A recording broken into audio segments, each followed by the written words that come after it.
host today. This is the second edition of the GIM Awards, and we are excited to celebrate it here in Rio de Janeiro for the first time in partnership with our great collaborators at IEL.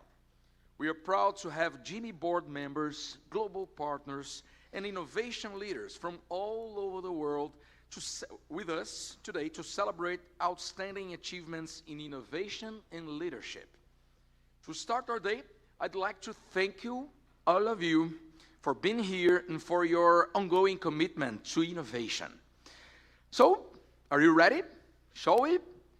Let's kick off this year's ceremony with a video about Jimmy, IEL Rio, who made this possible. Let's check it.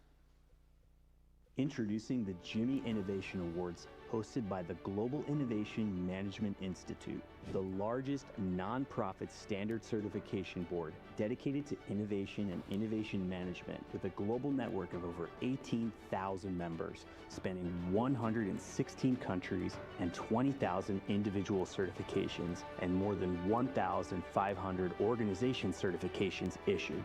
GIM is the preeminent thought leader in driving innovation within organizations and equipping individuals with skill sets to innovate successfully. GIM has published the Global Innovation Science Handbook and is sponsoring the International Journal of Innovation and Science. After merging with the International Association of Innovation Professionals, GIM became the main innovation certification organization in the world, now driving global ISO innovation management standards. GIM is driving development of AI tools to help companies do bigger and bolder innovations faster and cheaper through leveraging innovation ecosystems. GIM is leading the 5 centers of excellence across high-growth sectors: Gen AI, longevity, energy transition, food tech, and banking. GIM has established with the Dubai Government Excellence Program the Global Council of Innovation Organizations. GIM has created GIM Think Tank, a weekly forum that brings together one of the world's best speakers to discuss innovation, leading to the creation of the GIM Speakers Bureau. GIM is democratizing innovation globally through a network of 33 partners who deliver GIM offerings in their respective countries, more than 200 corporate partners and over 100 universities, and numerous governments that utilize GIM's methodology. With a rich history of enabling innovation, we are proud to celebrate the brightest minds and most impactful initiatives from around the world through the prestigious GIM Innovation Awards. Tonight, we celebrate the brightest and most impactful initiatives across the public, private, and social sectors. With 10 award categories, 8 for organizations and 2 for individuals, these awards spotlight organizations and innovators who are transforming industries and improving society. Multiple organizations and individuals have submitted their innovations. Each submission went through a rigorous review process by our distinguished panel of judges, whose expertise and leadership have been instrumental in identifying the best.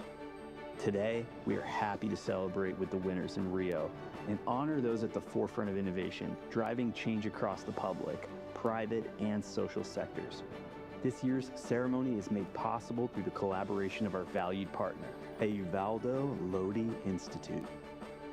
Welcome to the GIM Innovation Awards, where we celebrate the future of innovation.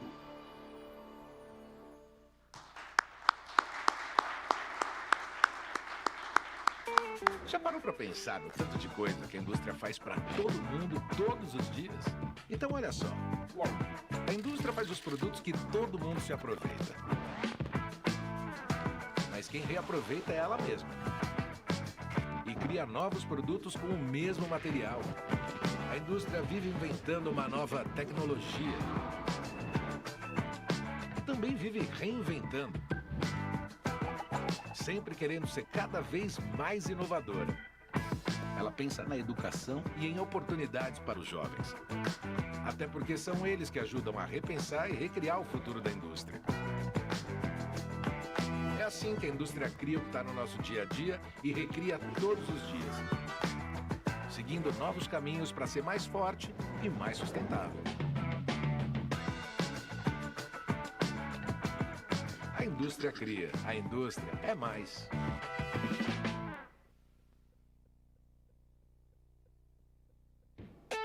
Indústria é transformação e a Firjan SESI se transforma em educação, saúde e bem-estar para o trabalhador, mais produtividade para as empresas e até em cultura para todos.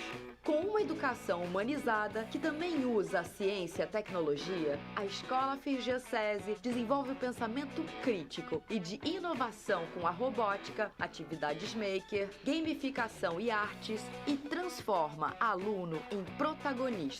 Quando é parceira na estratégia de gestão de risco, vida segura e saudável do trabalhador, a Firjan SESI contribui para o crescimento das empresas e, com isso, transforma a prevenção em produtividade. Quando oferece promoção da saúde em suas unidades, academias e promove a educação através da cultura, a Firjan SESI transforma cuidado em bem-estar. E quando isso também chega à sociedade, é aí que a gente transforma a vida das pessoas.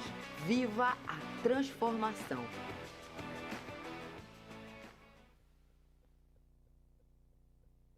Okay, that's it. At this point, we would like to welcome someone who plays a key role in driving innovation and business development at IEL. Her leadership has been instrumental in connecting industry, government, and academy to strengthen Brazil's innovation ecosystem. Please join me in welcoming to the stage Cristiane Alves, Manager of Business Development and Innovation at IEL.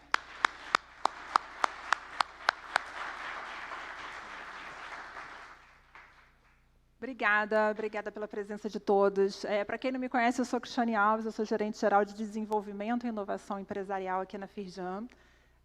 Sejam bem-vindos à Casa Firjan. Queria dar uma boas-vindas especial à Sara, né, do IEL Nacional, e ao professor Itendra, do GIM, CEO do GIM, e parabenizar pela parceria. É um prazer que essa parceria seja fechada e finalizada aqui na Casa Firjan. E a Casa Firjan é um espaço, um hub de inovação da Firjan que foi criado para ajudar as empresas no seu processo de inovação, né? A nossa missão principal é trazer tendências, é falar de tendências, é estar conectado ao futuro, né? A gente tem a Federação das Indústrias, que trabalha muito pelo hoje das indústrias, né? Vocês sabem que o nosso ambiente de negócios é um ambiente de negócios muito desafiador, então nós temos uma equipe grande trabalhando pelos desafios do hoje, mas a Firjan, em 2018, resolveu abrir esse lugar com o objetivo de ajudar as empresas a olhar para o futuro, a desenvolver inovação e a ter uma equipe pronta para apoiar nesse processo de inovação empresarial. Então, aqui a Casa Firjan, depois, se vocês tiverem tempo de conhecer, visitar, nós temos vários laboratórios, várias atividades. Somos abertos ao público, né, porque a gente quer isso também, é falar com o empresário, é falar com profissionais, mas também falar com a sociedade sobre inovação. Então, é isso. Sejam bem-vindos. Queria parabenizar de antemão os finalistas e os futuros vencedores aqui. E é isso. Aproveitem e bom evento. Obrigada.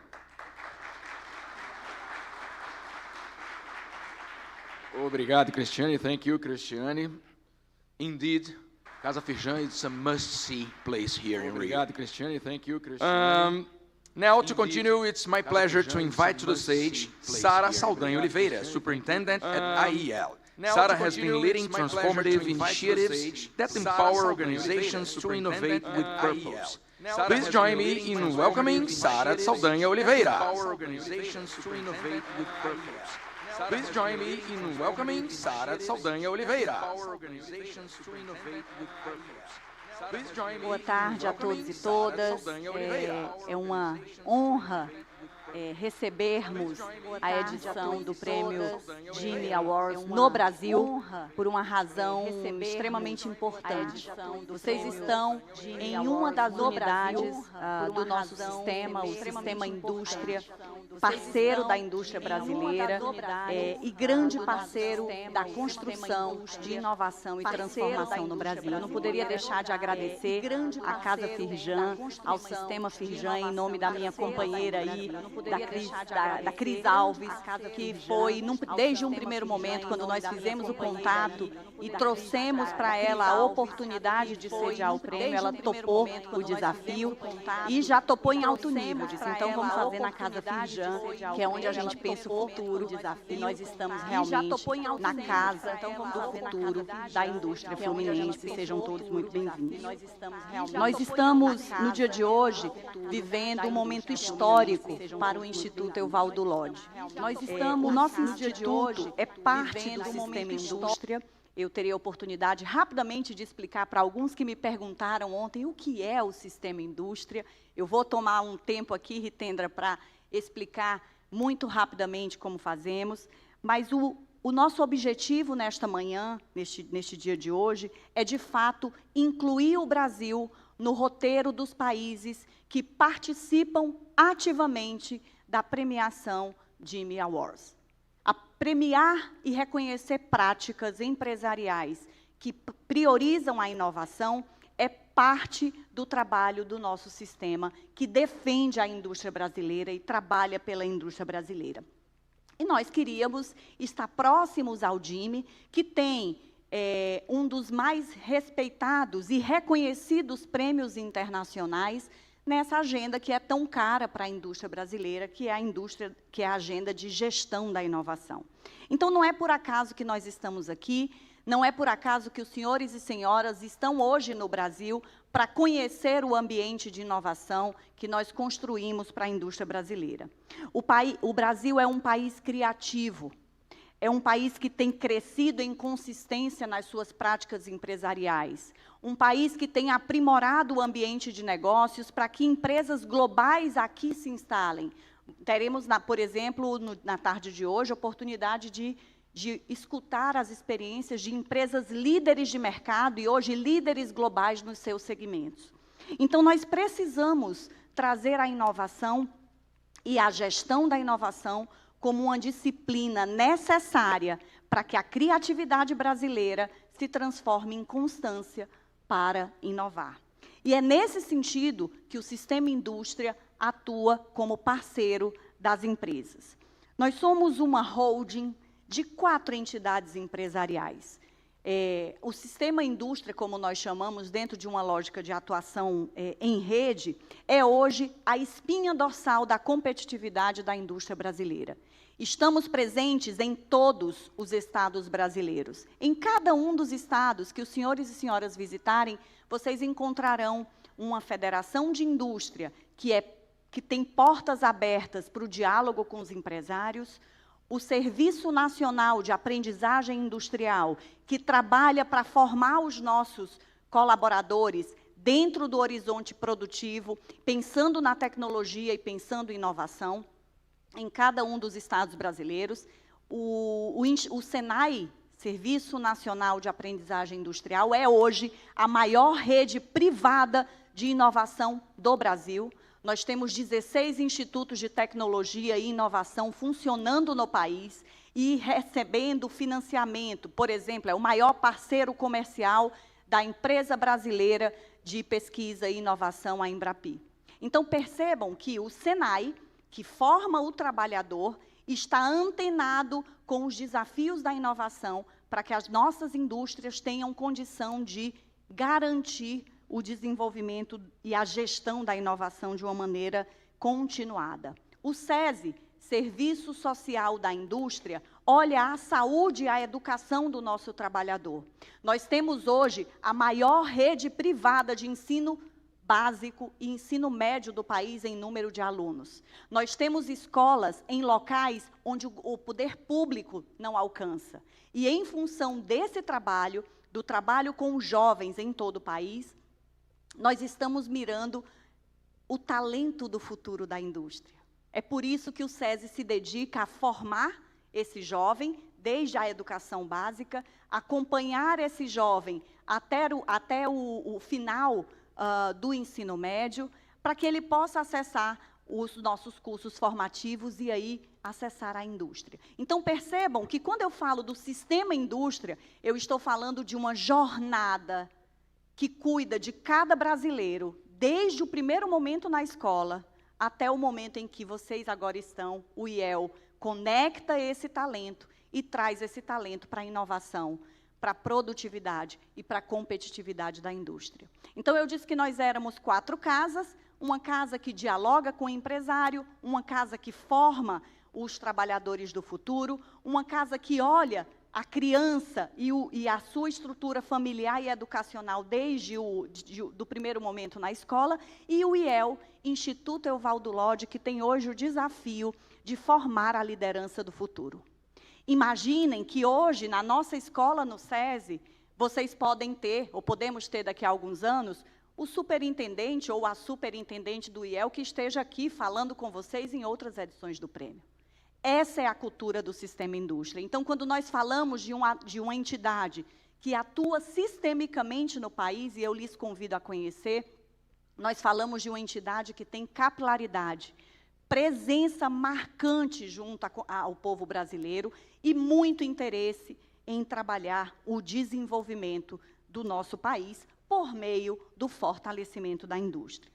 A indústria brasileira hoje responde por 25% do PIB nacional.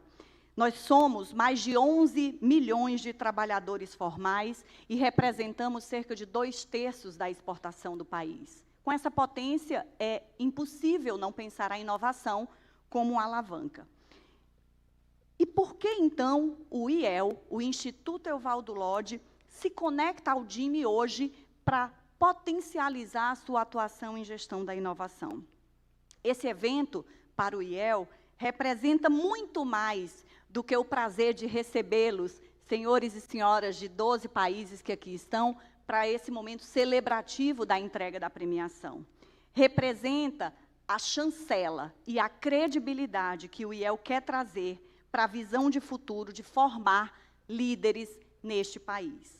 Nós somos uma entidade com mais de 50 anos de atuação, presente em 25 estados brasileiros.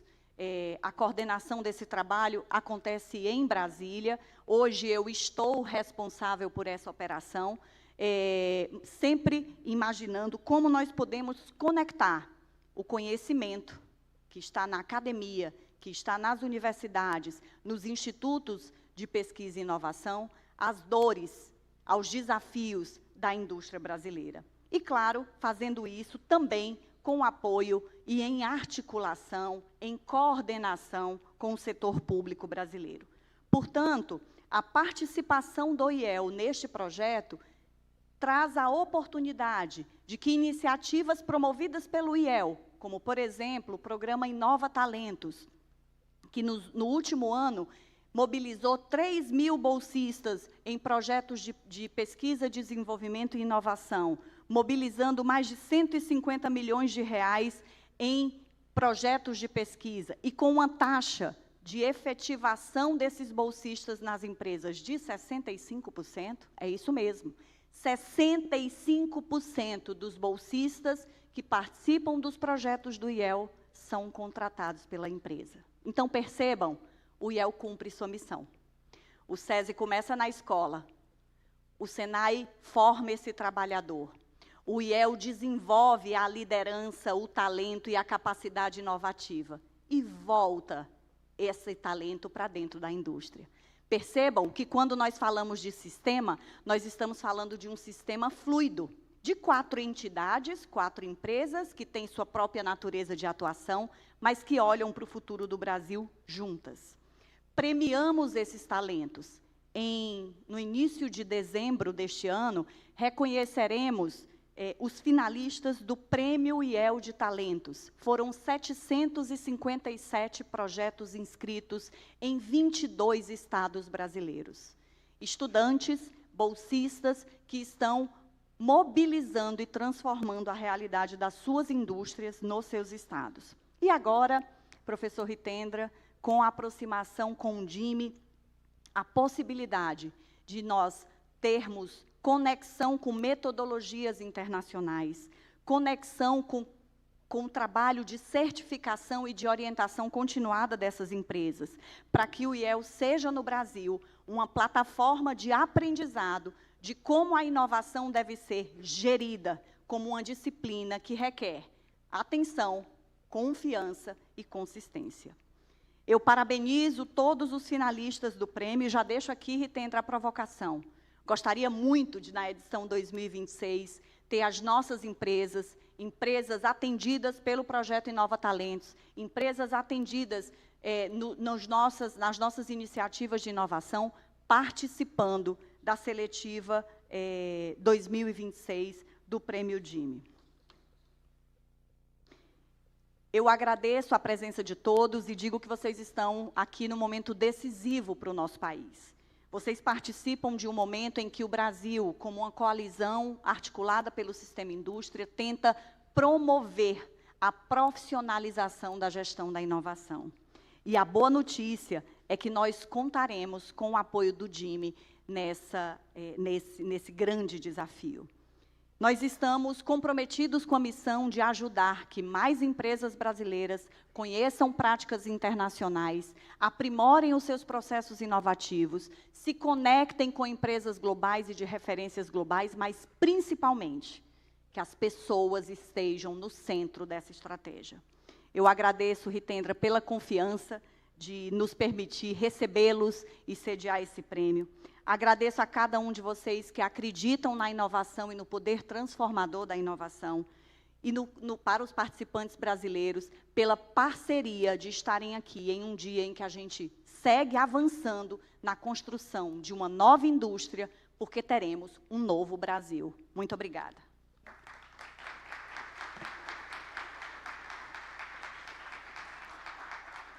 Muito obrigado. Thank you, Sara Oliveira.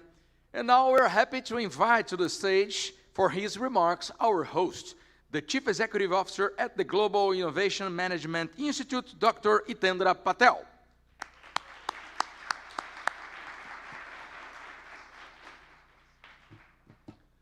Thank you very much. It's a pleasure, honor to be here. We are a Global Innovation Management Institute, global, meaning the whole world. And we've been able to bring people from every continent to this particular day, from Africa, from Asia, from Europe, from North America and South America. Global, to one of the most beautiful countries on the planet, Brazil. So we're very happy to be here in Brazil. What a gorgeous, beautiful country. And then the city, the Cidade Maravilhosa. What a beautiful city you have. And we're so happy to be here. It makes us creative, makes us excited, makes us think about the future. This is a wonderful honor to be here. I want to first thank our partner, IEL, Sarah, and the whole team who made this thing happen. They were on a very short notice says, we want to host this event, bring it over here. And I don't know how they did it, but they pulled it off, and here we are today. I also wanted us to thank Chris for hosting us in Farjan. This is a beautiful facility, beautiful space for everybody who's from around the world. Walk around, and you'll see a beautiful building. That building over there was built by one of the original families of Rio, and the Hotel Copacabana. The Hotel Copacabana and this building out here was built by the same family. So you can see the architecture and the beauty of it. And the rules of this facility is about innovation. Anybody can come in the open areas, anybody, and come and talk and exchange ideas. Then on the first floor, they've got events. It's a little bit more selective, but here people are more serious. Second floor, even more serious. And third floor, the real stuff from trends and everything else. So I want to just say what an amazing place to do this. I'm very happy, but I want to remind everybody about a few things first. The future is changing, and people need to be future forward thinking. It is people with foresight, people who see the future, who are going to win the future.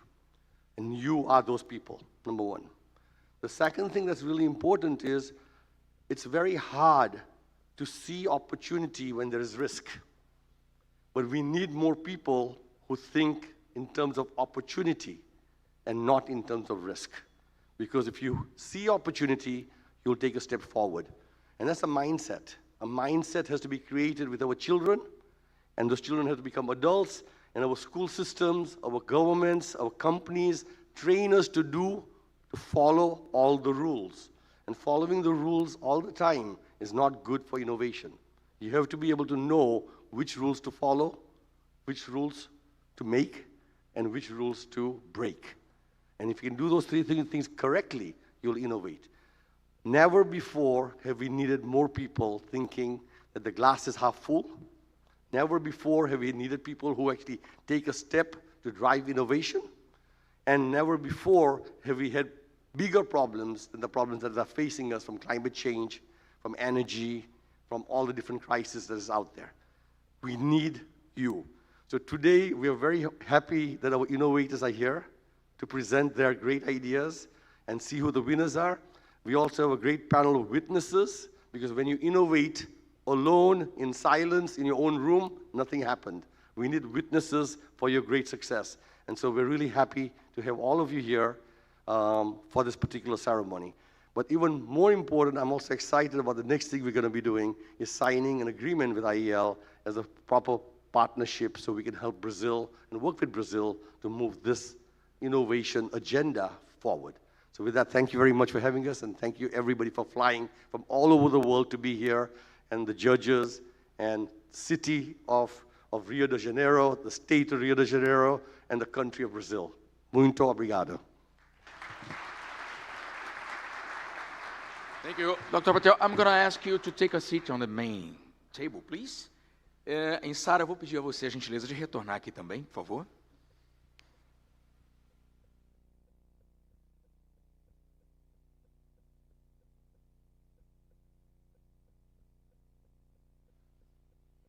That's an inspiring start. It shows how innovation continues to connect people and organizations across borders. To keep advancing the mission of democratizing innovation, today marks a very special moment, the signing of a partnership between the Global Innovation Management Institute and IEL.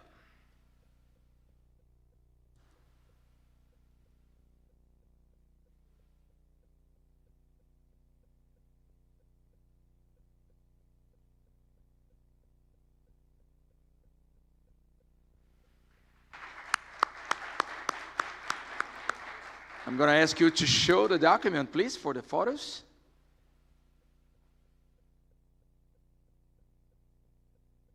And let's give them another big round of applause. Congratulations.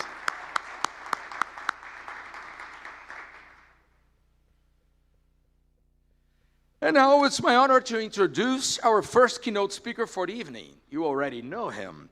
Dr. Patel is the CEO of the Global Innovation Management Institute, GIM, a global innovation leader who has helped more than 1,500 companies and thousands of executives around the world turn ideas into measurable business growth.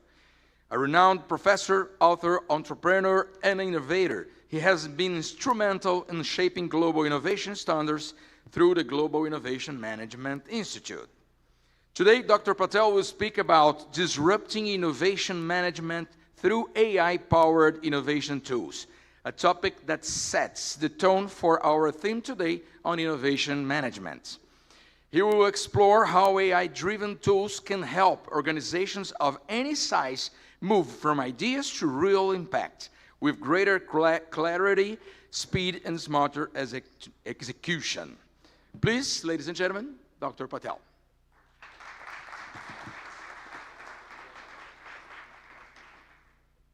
My presentation today is a topic that everybody is now talking about, is AI. And AI is changing everything of innovation. But even innovation has to be transformed by AI, the approach of how we do innovation. So my talk is basically showing how we normally think about innovation the traditional way, and now with AI tools, how we can go faster, how we can do more, and how we can do much more things. So just to begin, remember this story. This is the same story all the time. Great companies, great countries doing amazing things eventually disappear. Kodak is gone, Motorola is gone, Blockbuster is gone, and even as we speak, you might say Apple, even Apple might be gone, because guess what? Intel is now gone. Right? On the bottom left-hand side is Jensen from NVIDIA. On the right-hand side was the ex-CEO of Intel. This is what happened. For the longest time, Intel was the greatest company on the planet. Every computer was powered by Intel. And when you said you work for Intel, you felt proud. I work for Intel. Right? It was really a nice story. Moments of change are going on all the time. One is technology. Technology evolves and gets better and better and better. On the other side, the generation of people have to leave the planet. We have 80 rides around the Earth before we have to leave the planet Earth. It's a nature of survival of human beings. We have to exit, which basically means a new generation comes along, Gen Zs, and they are the rightful owners of the planet as we exit. They own the planet. It's their planet. And therefore, Gen Zs and millennials are driving the change because they have different needs than people with my color of hair. And the technology is changing at the same time, and if you're not paying attention, it's game over. At NVIDIA, they saw the kids who were playing with computer games, graphics, and they said that's a big opportunity because those kids will eventually become adults and they'll continue respecting NVIDIA. Then there was Bitcoin and cryptography, Bitcoin and blockchain. Needed computers to calculate that. Again, the Intel computers were not good enough. It was the NVIDIA chips which were superior. Again, not interesting. Blockchain and what is this thing called cryptocurrencies, not interesting. Intel didn't pay attention. And then in 2021, all of us suddenly became world's experts in AI, ChatGPT. I know AI, I use ChatGPT. ChatGPT computers were being used in 2010, NVIDIA computers in 2010, 10 years before this actually was happening. So the point over here is the world is changing and you need to be watching it. And the guy on the right never paid attention. He is no longer the CEO of Intel, got fired. The company stock collapsed. NVIDIA put $500 billion into Intel to keep it alive. Just to keep it alive so there's no monopoly. That's the story that you and I cannot be responsible for. We need to be the change. We need to be the ones making the change. If you don't change, you go flat, and then it crashes. What we need to be is the ones who keep on going up. Growth, growth, growth. And in that growth, you've got to ask yourself, what's the gap? Brazil has a gap. Rio de Janeiro has a gap. Every company has a gap. That gap needs to be filled with what? Ideas, and you've got limited time to do that. How much will you invest? How much time? What's the gap? To close the gap, you need ideas. You plant seeds. Seeds are ideas. The seeds have to be taken care of, nurtured, like a farmer, loved, given attention. They grow into plants. If you don't water them, they die. You got to still talk to them. Time. You can't get impatient. You got to be patient and persistent. And then eventually it bears fruits. And that's called innovation. Problem is, we don't know what seeds to plant. What if you plant apple seeds and you need oranges? How do you know 3 years from now what the future is? You need to be able to see the future. You need to watch Star Trek. You need to watch science fiction. You need to watch Black Mirror. You need to know what the world's going to look like next, right? And so this is our challenge, what to plant, are you patient, and can you actually, is it big enough? So how does AI make this thing better for you? How do you imagine the future? So today, if you use trends, you might be able to imagine the future of banking, the future of finance, the future of anything. Well, AI now, AI can help you generate all the trends of the future. The trends tells you what's next. Any trend can be generated very quickly through AI to say what's coming next. Those trends, when you combine them together, gives information. And those trends, you can create cards on them and information. Today, it is no longer a competitive advantage to know what the trends are. Trends are commodity. All of you should know what the trends are. Those trends, you study them, you talk about them, and you say, this is where our country is going. Climate change is coming. Crypto is coming. CRISPR is coming. Those are technologies, innovations, they're coming. And when you combine those technologies together, those trends, then you can create scenarios. Scenarios is imagine the future. If you remember Star Trek, that person who wrote the book was imagining the future with a phone you could talk with. That communicator. That communicator became the Star Tech at Motorola. The flat screen TV, he talks to television. It was in science fiction, imagined already, and then becomes the flat screen TV. They have a gun that doesn't kill. Tasers came out of Star Trek. So these are scenarios of the future that you can create using trends. That's how science fiction writers write. What are the trends and what's the future? And they combine the trends together to create futures. Those futures then give you views of what might be future products, future customers, future everything.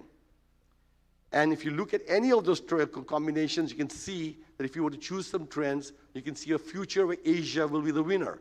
You can see a view that's going to be a South American future. You can create all kinds of amazing views of the world. And the more views you create and read about the future, the more you begin to say, I think I can predict what the future might be. So you need to be able to see lots of scenarios.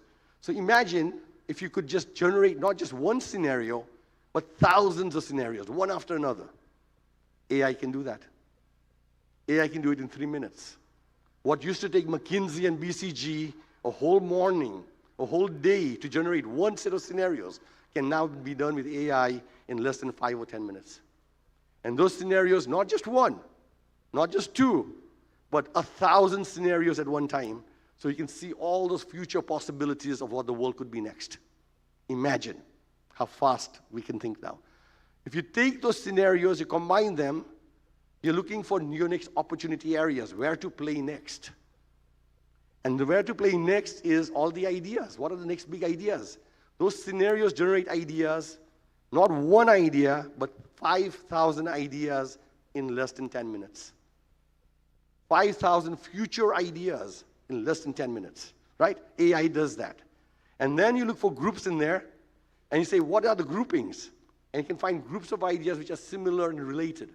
Things that are good for Brazil, agriculture maybe with fertilizer, maybe it's living healthier, maybe it's lifestyle, but it doesn't matter what are the ideas and what the groups are. And on those groups of ideas, every idea can be expanded, not just what the idea is, who the customer is, what's the channel, how will you make it? And all that information is there for each one of those ideas. It tells you what's your business model. It tells you what the offering is. It tells you what the channel is. How will you produce it? What will be the delivery methods? All that can be done. 5,000 ideas in 10 minutes. So what's the difficult thing about innovation then? Well, now you've got to find a way to make it real, right? To make it real, you call them pipelines, and you've got to work on that, and you ask the question, what are the competencies we need for where we're going to focus on, right? So if you have all these ideas and you're going to work in soil health, in agriculture, these are all over ideas generated by AI. What are the competencies we need to make these ideas real? Competencies is the skills to put things together. And those competencies are listed by AI at the bottom left. So those are all the competencies you'll need. In order for you to be able to do a 3D fertilizer module, you need those competencies. Guess who generated that? AI again. And now on those competencies says, okay, where do I find the people who can help me? Sorry, I'm going too fast. And now does matchmaking to find all the companies in the world who might be able to have these competencies. Now this is where it gets crazy. Every company has got competencies. Why do you need to have your own competencies to build everything? Why can't you find the partners? And if you have the partners, everything is possible. So in this case, I want to do 3D printing. I find John Deere, a tractor company, and I can partner with them because I can look at the name of that person and say I can do anything. So what does this mean for us, guys? Are you using AI? And if you are not, you're going to be left behind. There was a digital gap in the past, digital literacy. Now there's an AI literacy gap. If you're not using AI and your competitor is, game over. This is not a choice. We have to be using it, and we must not hate it and be scared of it. But there are some warnings I want to give you about AI itself. It is beautiful what it produces, but you got to be careful because the people are producing it are making it beautiful in terms of graphics and visuals. Just because it looks beautiful doesn't mean it's right.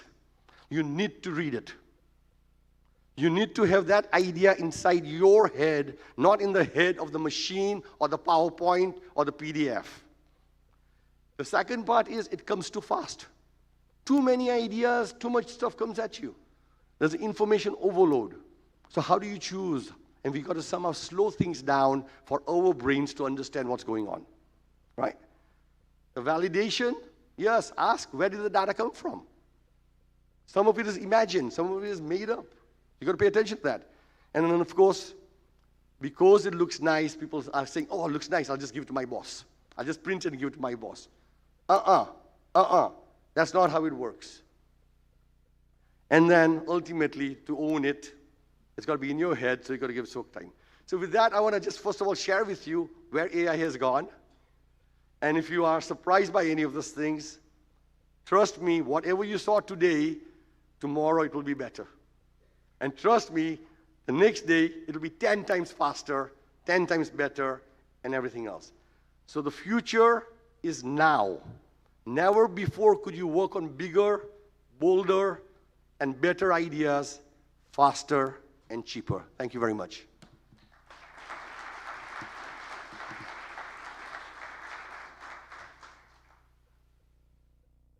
Thank you, Dr. Patel. And now we are having a kind of exciting moment for all of you. We are going to move into the award presentations. And I'm going to invite Mr. Manuel Mendes, please.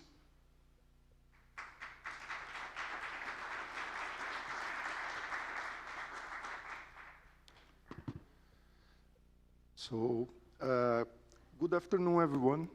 My name is Manuel Mendes. I am Brazilian and very proud of being here today. I'd like to, in the name of the members of the board of GIM, would like to thank Sarah, our partner IEL, today, and Casa Firjan, Chris, for having us here and for taking care so well of us here while we are in Brazil. I had the pleasure to start a company in Boston 12 years ago with Professor Hitendra, Boston Innovation Gateway. And today we are going to start, we have the responsibility to start the announcement of the winners for this afternoon, okay? So we are starting the announcement of the most innovative companies or the most innovative company of this 2025 year. And first, we would like to ask for a quick video so you understand what this part of the celebration is.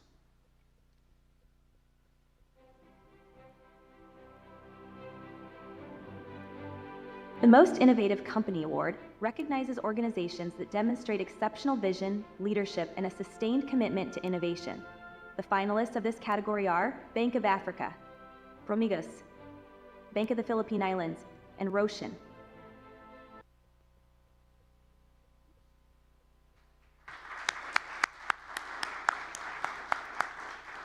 So we are starting with the third place, and we would like to announce Roche.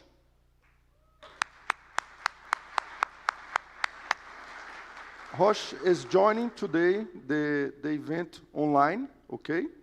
And we are now going to the second announcement. And the second place is something that you're going to see this afternoon. Sometimes the judges were very challenged to choose one winner. And we are going to see sometimes more than one winner for a certain place because the judges had this challenge to decide. And we thought it was better to keep two or more winners. So for the second place, we would like to announce Bank of Africa and Bank of Philippines.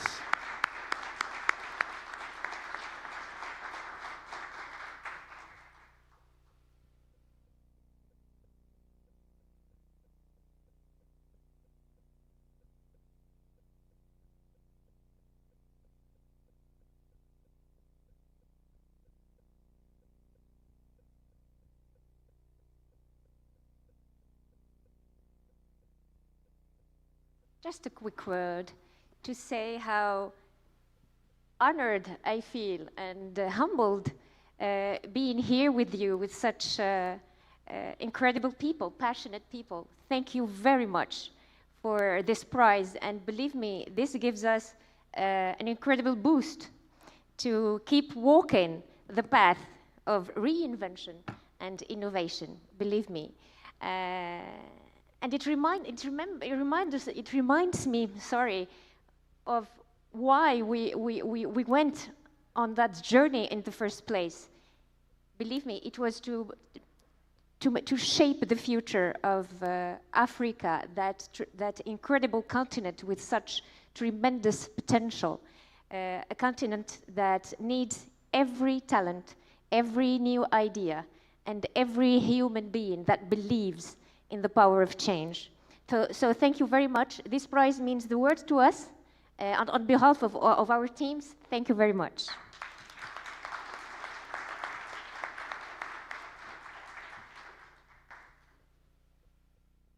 Well, congratulations to also Bank of Philippines. They are also watching us online as we speak.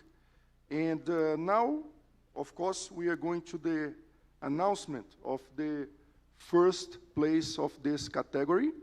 And the winner is, let's go, Promigas.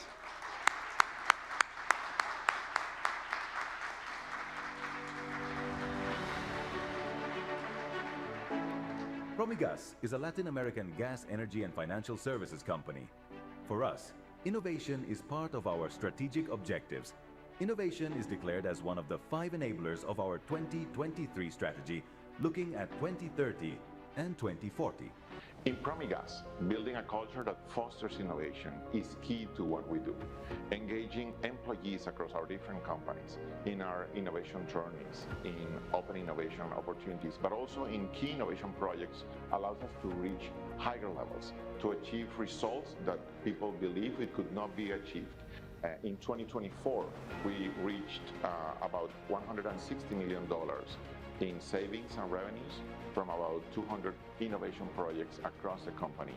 And the investment in the same year was about $58 million, which means that we got a return rate above $2 in return for every dollar invested in innovation. And that has been a consistent result for the last 5 years. Now, we would like to highlight some of our innovations projects and achievements. We have also delivered digital products in VR technology for training that are used for subsidiaries in the distribution operation. We were the first Latin American company to put in operation a hydrogen and natural gas blending operation, City of Cartagena, in 2022. Most importantly, we are developing a new wave of energy services that our Energy Solutions division will bring to market over the next 3 to 5 years.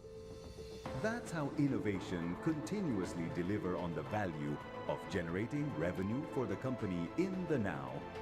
That allows us to take big bets and investments into future technologies that are gonna transform the ecosystem in LATAM and the countries where we operate.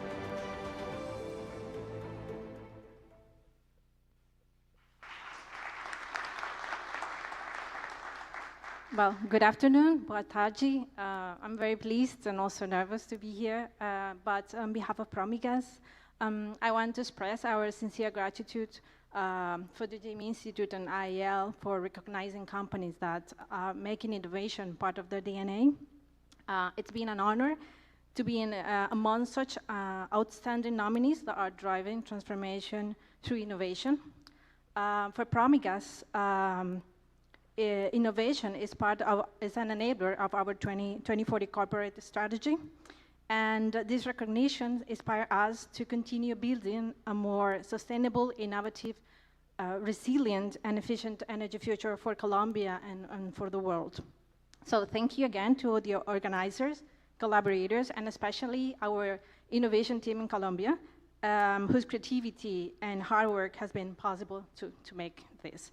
Congratulations to all the finalists and nominees.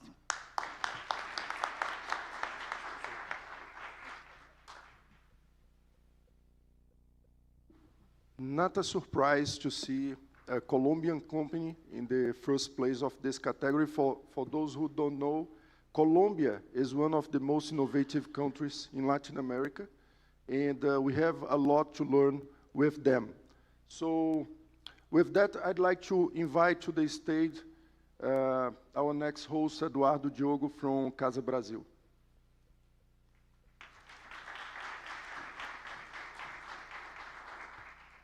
Hey, good afternoon, everyone. How are you? Who is really enjoying Rio de Janeiro? Okay, good.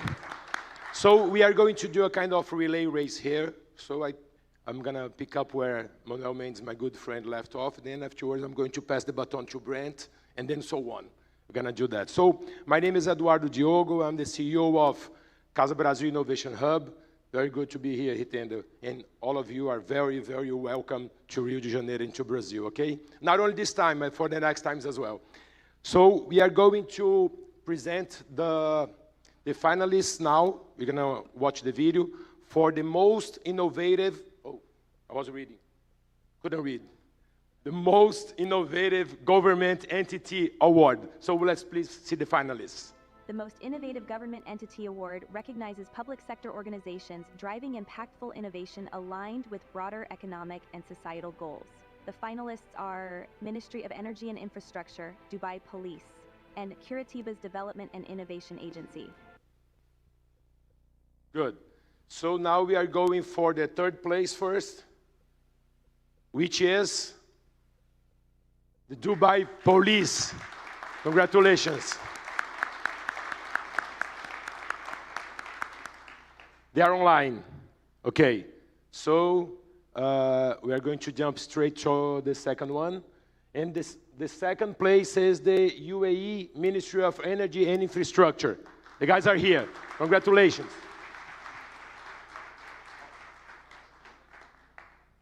Online too.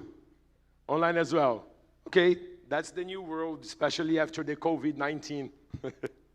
So the first one is exactly the Curitiba's Development Innovation Agency. Hello, I'm Dario Paixão, CEO at Curitiba Agency for Development and Innovation, a company created by Curitiba City Hall to promote innovation and entrepreneurship. We manage the Pinhão Valley, the innovation ecosystem in the city, working along with private sector and universities. In 6 years, we went up from 84 to 670 startups. 3 of them became unicorns. We have won the 3 major Smart City Awards, from Seoul to Barcelona and New York. Our program, Technopark, has received investments of $320 million in research and development.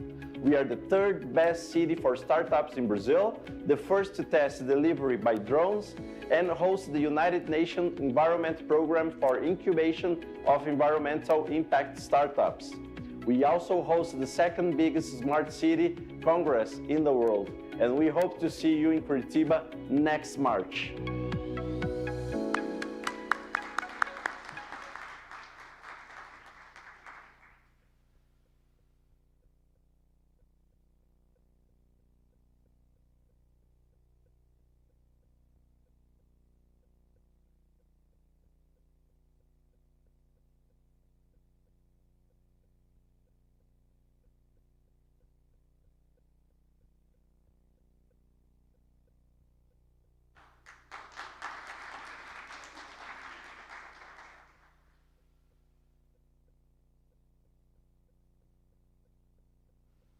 Good afternoon. Thank you very much. On behalf of our Mayor, Eduardo Pimentel, and our President, Dario Paixão, who was in the video, they couldn't be here because they are in Barcelona at the Smart City Congress. Thank you, GIM Institute, for such a great honor and such a great event. We also would like to congratulate Dubai Police and the Emirates Ministries. It's an honor to be along with them in this category finalists. We at the Curitiba Agency, we do all the submissions of Curitiba for rankings and for awards around the world.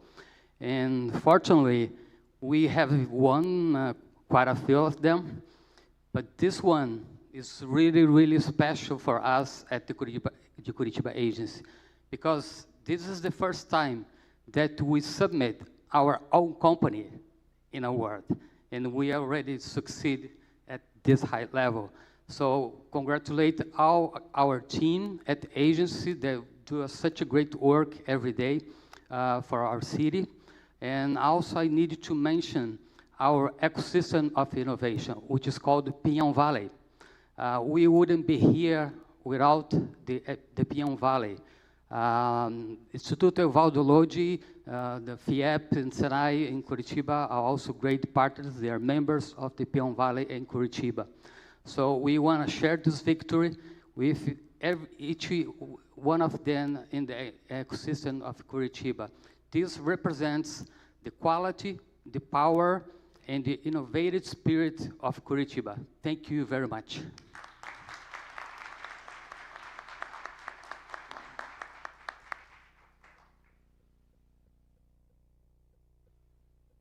So congratulations, guys. And before passing the baton to Brett, I would like Hitenda to emphasize here subtlety that Chris made her speech here and Sarah also. And then when Sarah was speaking here, I don't know how the translation, of course it was to be, but she said she was estar. And the verb to be in Portuguese has two meanings, okay? It can be estar, that is just a temporary position, or it can be ser, that's a permanent position. So that's a very important distinguish that she made, and she is estar as now superintendent of Yale. So we distinguish this. We are what we are, but sometimes we're held in a position. And this is a very important subtlety. Congratulations. And now, Brett, now I'm passing the baton to you. Thank you so much. Okay, I don't know exactly how this is going to work, but let me tell you, my background, I've been a chartered accountant, Six Sigma Master Black Belt. I was the founder of the International Association of Innovation Professionals, which merged with Jimmy a year and a half, 2 years ago. So I like to tell people that, you know, innovation is fun. It's like eating dessert first, right? But I'm the guy that represents the vegetables. So I'm the systems guy. I'm the ISO guy, et cetera, et cetera. So that is, I think, one of the reasons, when I get down to the proper thing here, that I'm doing innovation systems. And you'll hear more about the ISO standards and stuff later today. Here we go. I think I found my place. Somebody messed up the pages here. Here we go. So innovation framework, best innovation framework. I already did my introduction. And so, the Best Innovation Framework Award recognizes the best methodologies and frameworks that guide innovation across industries and organizations. The finalists are Petronas Holdings, the Federal Authority for Identity, Citizenship, Customs, and Port Security, and BioD. Okay. So I'm announcing first third place. And the third place winner is Federal Authority for Identity, Citizenship, Customs, and Port Security.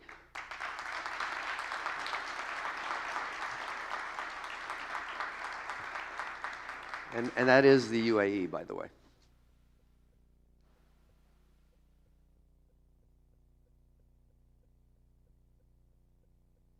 The Federal Authority for Identity, Citizenship, Customs and Port Security is recognized for its forward-thinking innovation framework built on foresight, empowerment, integration, and sustainability. ICP successfully embedded innovation into its core systems, resulting in transformative solutions such as UA Express Path for travelers, which I can vouch for, which cuts processing time by over 90% and achieved exceptional user satisfaction.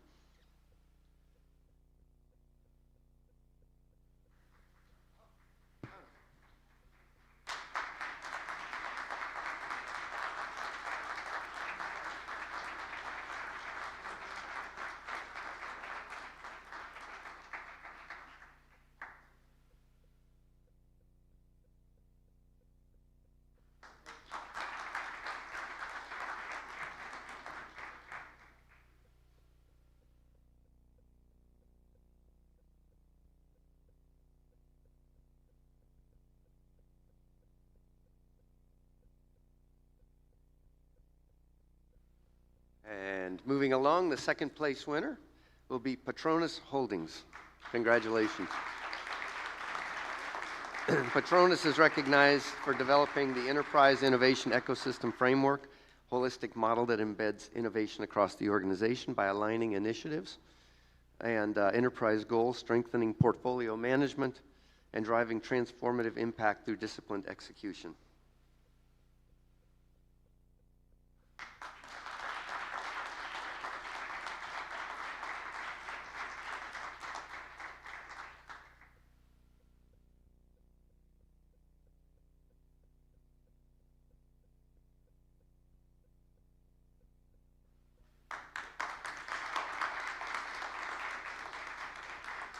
And now in systems, the moment I've been waiting for, the winner for Best Innovation Framework is BioD. Hi, we are BioD, a renewable energy company transforming Colombia's bioeconomy. In a regular market, ideas aren't enough. We need a system, so we build a dual engine model. One, to grow new businesses, and one to improve what we do today. At the core is our concept incubator. We test with users early, run fast experiments, and build only what matters. In just 1 year, 48% of our team joined to the process. EBITDA hit 185%. We now focus on 4 growth platforms: energy, agriculture, and bio-based solutions. Innovation isn't an initiative, it's part of our culture and the engine behind everything we are building.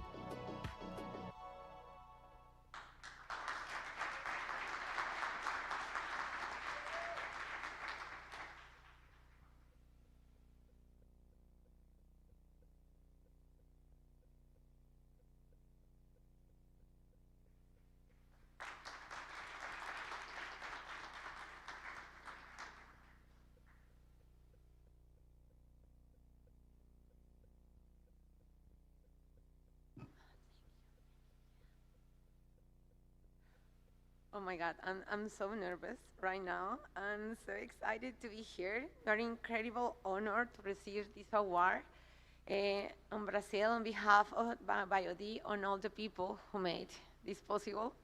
In a regular market, an industry like ours, we knew innovation could be just a buzzword on our department. It had to become our way of working. So we built a system and that connects the strategy with actions, ideas with impact, and people with purpose. This recognition belongs to every team member who dared to experiment, to listen to customers, and to rethink what's possible, especially in energy, agriculture, and circular solutions. We share this moment with all Latin Americans, innovators working to build a more sustainable, inclusive, and regenerative future. Thank you again. The journey is just the beginner.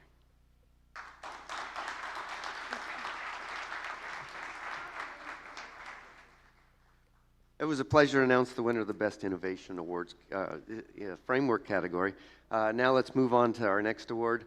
Please join me in welcoming Fernando Onosaki.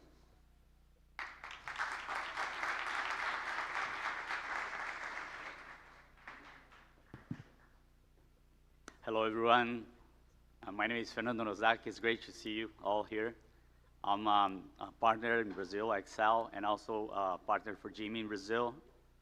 I'd like to present this one of probably, I believe, one of the most important categories, like the Best Innovation Hub and Science Parks. The Best Innovation Hub/Science Park Award recognizes outstanding contributions by science and technology parks, centers, and hubs in promoting innovation. The finalists are Tech Park, Foundation by, and Dubai Roads and Transport Authority. So, as a third place, I'm glad to announce the third place winner, Fundación B.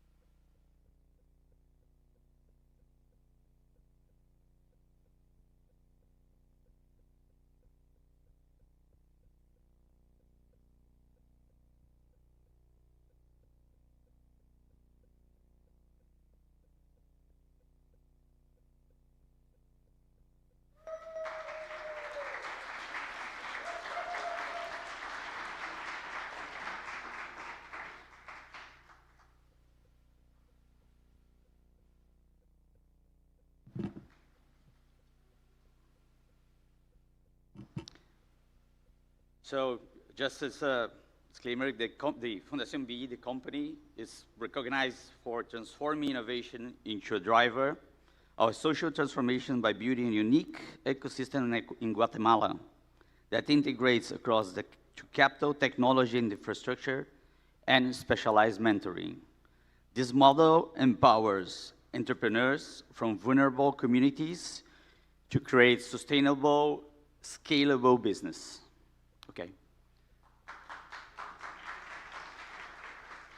And now, let's move and announce the second place winner. Was it?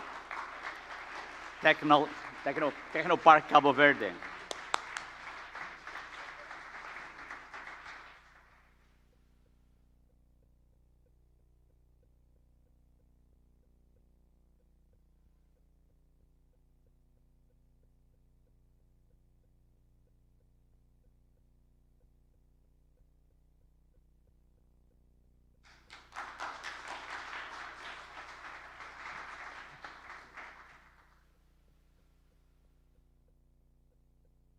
So the Tech Park from Cabo Verde is recognized for building a government-backed, fully integrated innovation ecosystem that is transforming Cabo Verde into a digital bridge between continents by combining global partnerships, inclusive training programs, and a scalable model tailoring to small island realities. It demonstrates that the world-class innovation can thrive beyond traditional tech hubs.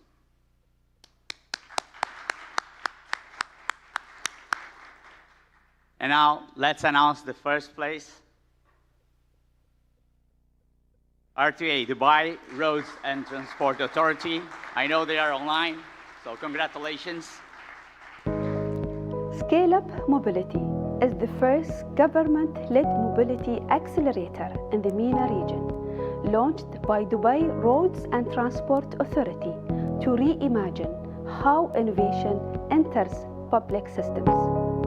In a world where 85% of mobility startups lack test beds and where pilots can take up to 24 months to begin, we built a faster way forward.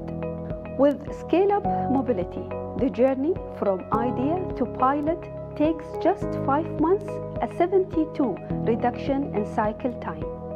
Startups receives tailored mentorship, access to RTA infrastructure and data, and support from RTA departments and partners. Built like a startup, backed like a government, engineered for global impact. Another round of applause for Dubai RTA. Congratulations.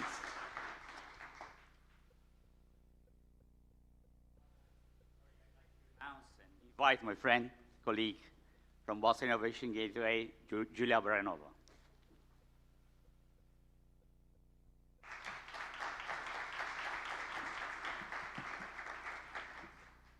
Hi, good afternoon, everybody. I'm Julia Baranova. I'm Executive Director of Boston Innovation Gateway, and also the Director of Brazilian branch of BIG. So I'm extremely happy to be here with you today, and I'm extremely honored to announce the next category of our winners, that is of Best Startups. So let's see first what is the category about. The Best Startup Award recognizes emerging companies that have demonstrated innovative thinking, a solid business model, strong growth potential, and tangible market impact. The finalists are Nello Spetro Sparring and Color Pencil Technology. So let's go to the third place. The third place goes to Nello Spetro. They are watching us online.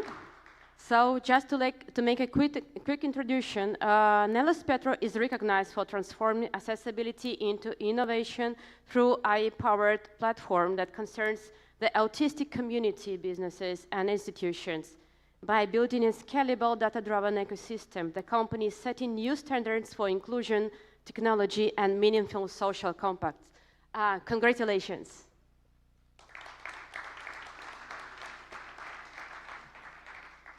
So let's for the second place announcement. The second place goes to Color Pencil Technology. They are also watching us online. So Color Pencil, they recognize for transforming education through research-based learning tools that combine Vedic math principles with AI-driven personalization. These solutions empower children with learning differences to achieve academic success and build confidence beyond the classroom. Congratulations. And now it comes the moment that everybody was waiting for a long time. That is the first place of the category Best Startup. And the first place goes to Sparing. Every company with a large sales force struggles with the same problem. How do you train all these people? Sales is a very hands-on skill, and yet training is often only theoretical, leading to low engagement and low knowledge retention. At Sparring, we are changing that. We have created an AI that behaves as a one-on-one sales coach. It behaves as a client in a voice call and sending text messages, simulating different kind of situations and different kind of personas, such that reps can practice with the AI. Then the AI behaves as a coach, giving feedback and tips on how the rep can improve.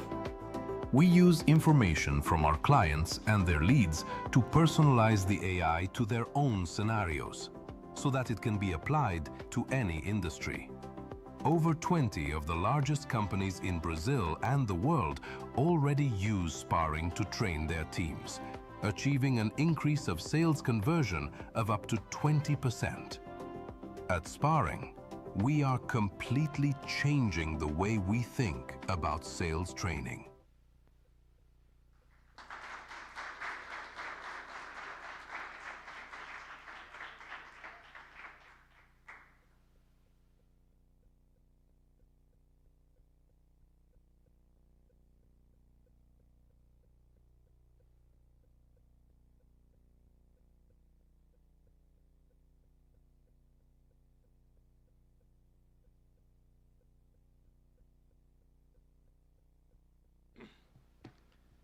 Thank you. This really means a lot to us. I would like to thank Jimmy, IEL, and their team for creating this space that celebrates innovation and the people who are behind it.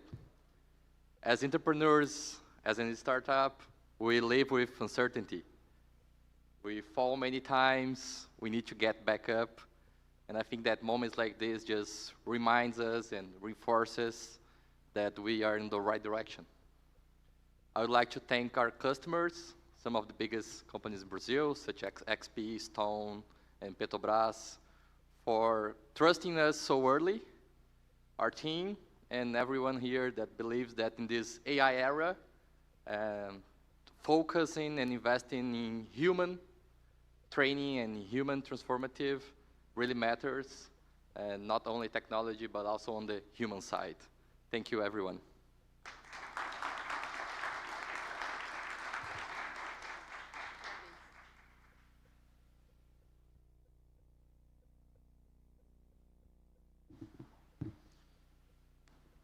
Okay, thank you once again to all our presenters. Thank you so much.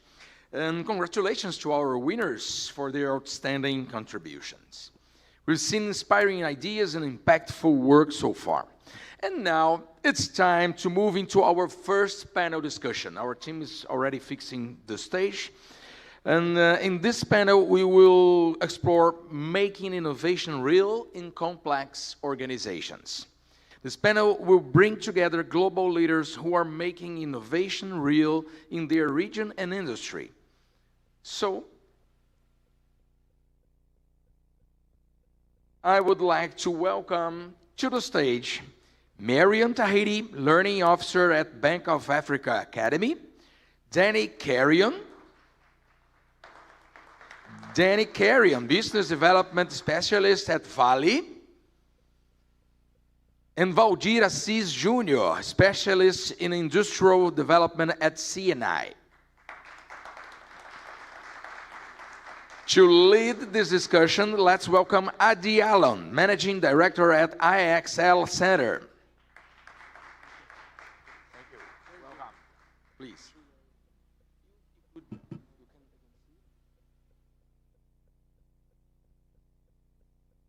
Os microfones estão abertos, pessoal, por favor. Pronto, alô? Thank you, and thank you all for joining me here on the stage. Hey. Unfortunately, I don't have any awards to give to you, so, but you are going to win the Best Panelist Award, I'm sure, after this discussion.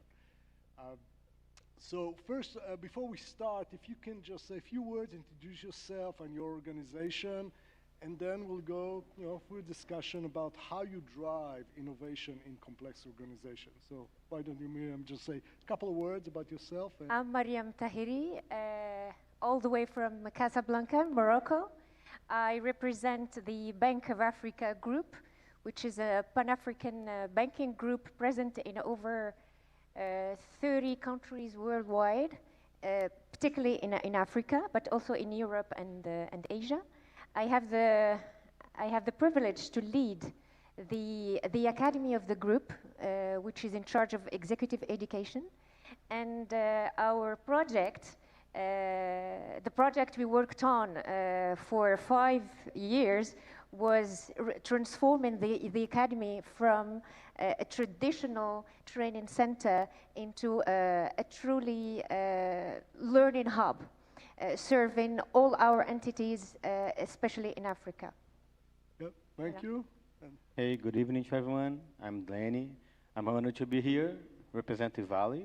I started working at Valley in 2019 in the financial area, and since 2022, I've been working in business development and trying to find and develop the innovation regarding business models to find opportunities that we can go on beyond Valley solutions. So it's a pleasure to be here and try to share how we are doing in this journey on innovation into Valley. Yep. And Vladir? Good afternoon, everyone. I'm glad to be here. I am Valdir Assis. I am a chemical engineer, and I work at CNI in the National Industrial Observatory. And I have been working there for 5 years. And I work especially with data-driven innovation. And we work with data to develop intelligent products to help the companies to do decision-making. Yeah. Thank you. Yep. Thank you. So let's start. I mean, the title of this panel is Driving Innovation in Complex Organizations. So that sounds very ominous. So maybe, Miriam, I would like to start with you. What do you see as the key challenges that you and any other innovation leaders have to overcome to start their journey of innovation in your organization? Well, my answer would be quite simple, but I'm happy Dr. Patel spoke about it earlier today. Our biggest challenge as a large corporation is mindset. Mindset. Believe me, it is truly hard to make people envisage. First, people have to get rid of their old certainties, old ideas, and learn before learning again and going forward. And this is our main challenge today. In large corporation, we need to do that first. And we have to, the real work for us is really to make people feel safe to change. And here where leadership becomes critical. Okay, so it's a question of mindset and leadership, I would say. And believe me, innovation does not happen in labs. It happens in minds. Absolutely. And Danny, what about Valley? Obviously, it's a very large, very successful organization. So sometimes success makes innovation challenging because the question is, why should we change if things are going so well? Sure. Oh, so beyond Marianne, think I agree with you. The most challenging stuff is the mindset, especially when you have a strong and really environmental that we are over the following years doing a lot of things to improve. But beyond the mindset, I think one thing that is really tough, one of the most common also, is the challenge how to secure the funds that required to develop this technology journey as a whole in innovation. So every year we are subject to budget cycles, and which involves capital allocation efficiency and company availability cash flows. And there are projects that they are not in the maturity levels that we don't have yet the financial benefits measured. But those projects, there might be the future projects that will disrupt a lot of things. So beyond, that's what we are trying to put on the value aggregated, not only the financial metrics, but the environmental, the social, the safety. And this is one thing that value is changing a lot. So safety now is part of our value, and we are with innovation culture, developing really fast and really strong to train our leaderships, our leaders to think different. So, and besides that, there's a natural longer process to reach a final investment decision regarding the startup. So I think those are the challenges that we are facing. Yeah, and being able to demonstrate the value of innovation is, overcoming one of the challenges of skepticism. What do we get from that? And especially, again, in large organizations, successful, profitable organization, you need to demonstrate the value. So, Vladimir, you win because now you have two questions that I want to address to you because both Miriam and Danny touched on two issues. So let's start with the challenges, any challenges that kind of you see from your experience, and then I would like you to make comments about the funding of innovation. That was the second topic that Danny started on, which is absolutely critical. But maybe let's first start in terms of any challenges, what you see as the key challenges to drive innovation, and then we'll move to the funding question. Yeah, I really agree with my colleagues have said, and the challenges is related to culture, yeah? Mm-hmm. And we know that innovation is related to uncertainty, and you need to make a decision, yeah? And we know that it's very hard to do decision, yeah, because you need the solution, you need the data, you need the information, yeah, to make a decision, and also this information needs to be relevant and must be updated.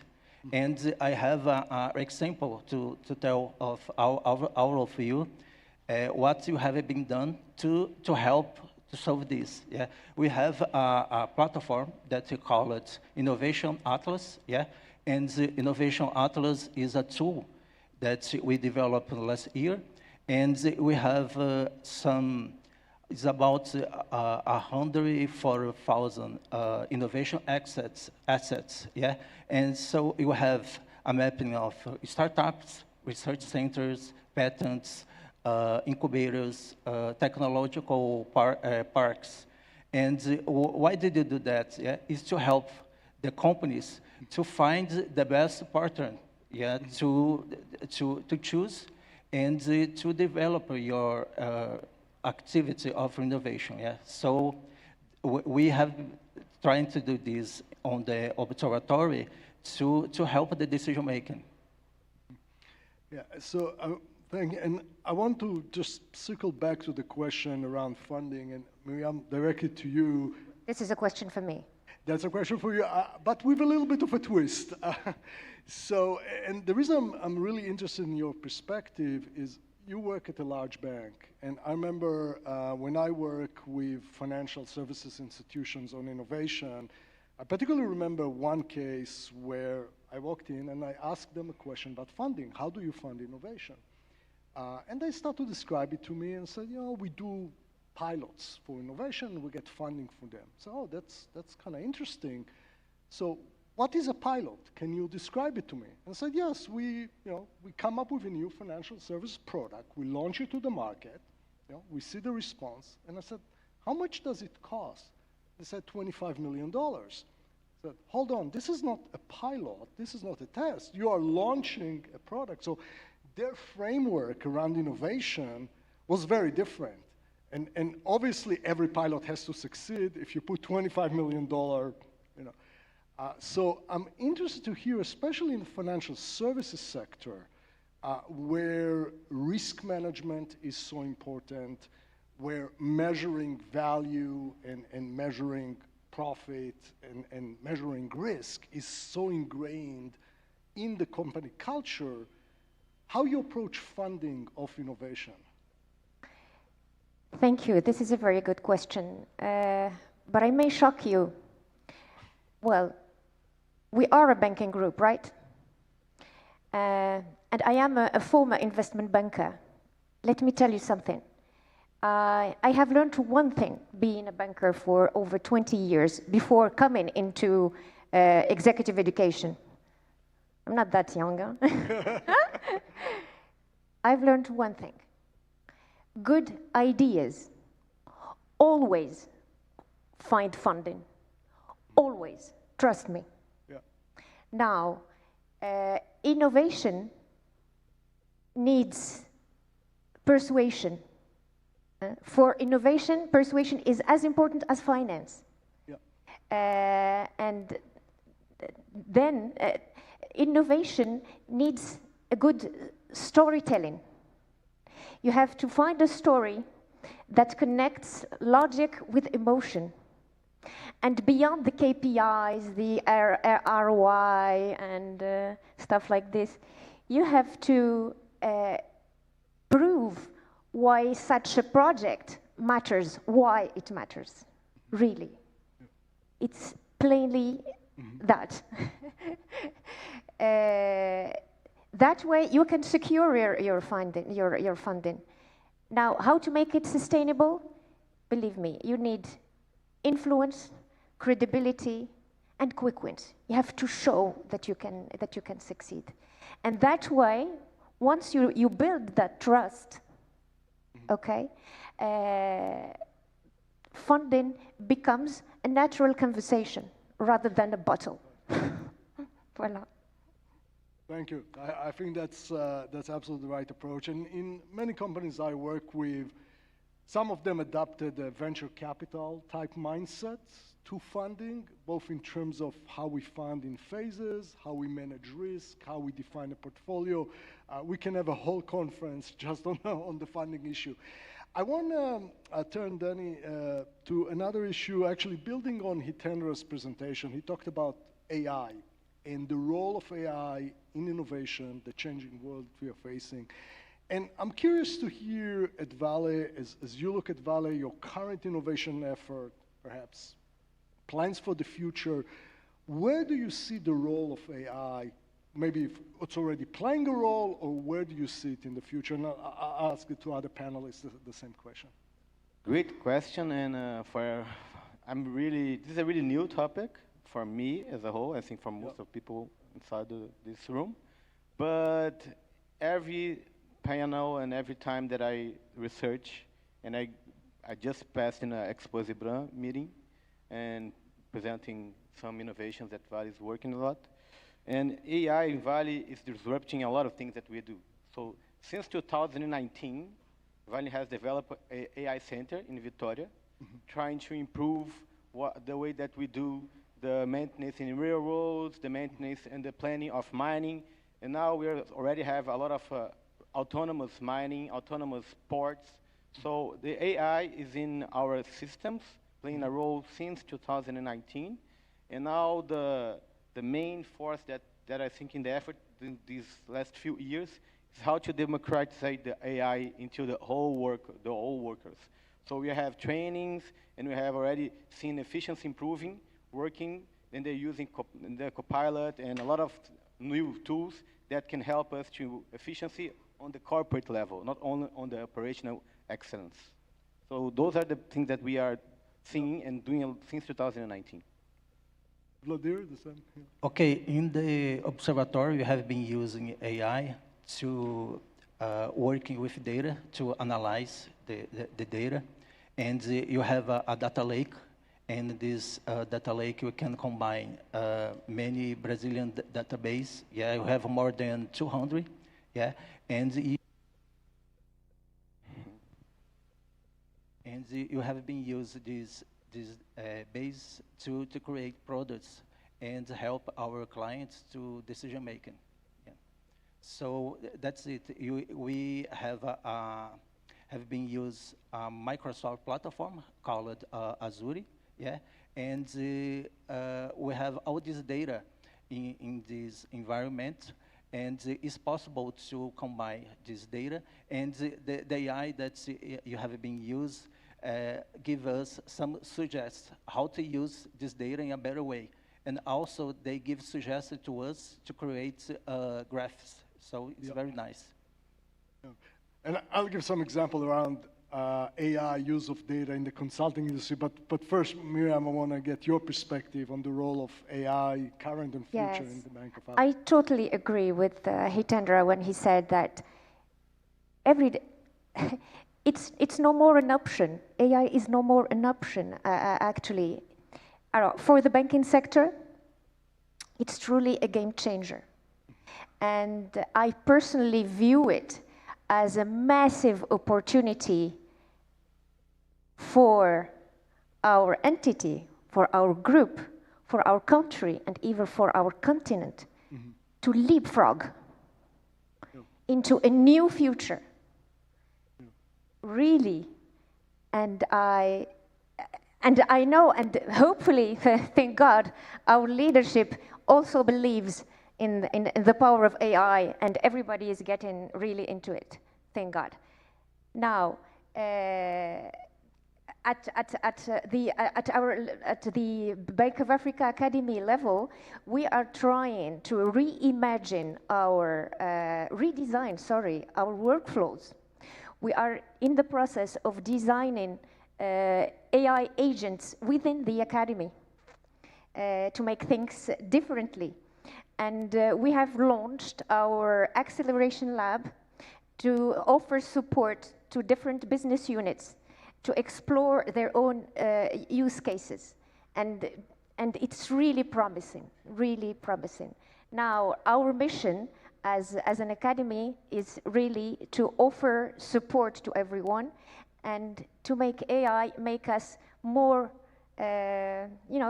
think bigger and grow faster, if I had to say it plainly. I really like the point when you talk about leapfrogging, because we actually saw it in Africa before in digital banking. And I remember when I first looked at digital banking 5 or 10 years ago, Africa was much more advanced than North America, because that just kind of build physical infrastructure was not feasible, and therefore the mobile, the cellular infrastructure was replacing the physical infrastructure that didn't exist in Africa. In the US, there was no incentive to do that, and therefore Africa actually was on the cutting edge of digital banking. Only now we start to catch up in North America. So before we wrap up, I would like to ask you to provide advice, okay, to your colleagues who are driving innovation in complex organization on a couple of areas. First, where you would advise them to start? To kind of, what's the first step they need to take if, I've been, let's say, nominated a chief innovation officer or to lead an innovation initiative, and how to make innovation stick in your organization. So it's not kind of a one-time event, a great workshop, or we bring Hitendra, I give a very exciting talk, and people like that. But this is something that's done on a day in and day out. So where do you start? I know it's a trick question, but help your colleagues here, and how to make it part of the organization fabric, routine. Who wants to start? Maybe Miriam. Okay, you go. Where to start? I start with the second part. Okay. How can we make it stick? And I don't have a perfect answer. We haven't found the perfect recipe yet. Yeah. But we've been through many experiments that and we make some key lessons. We've learned some key lessons. First, you have to create a safe space to allow this change to happen and to make people feel confident to try new things. This is of utmost importance, really. For our people, it's key. So a safe space where you can experiment and where you can fail without being punished, but rather valued, if possible. Second, you need leadership sponsorship, sponsors. Critical. And you need people really at the very top of the hierarchy that not only approves ideas, new ideas, but also models that curiosity. We spoke about that yesterday. Curiosity and agility themselves. They have to be an example.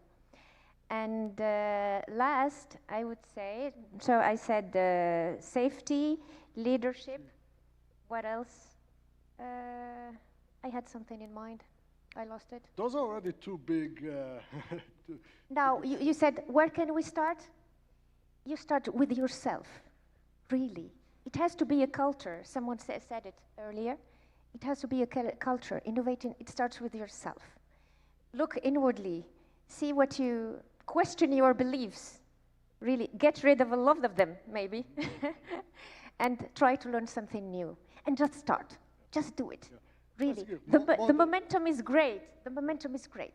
Just start. Yeah. Model the behavior. And my last point, I'll go back to it.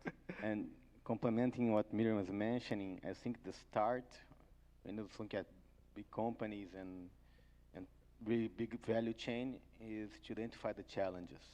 So what are our challenges and what are our priorities of those challenges?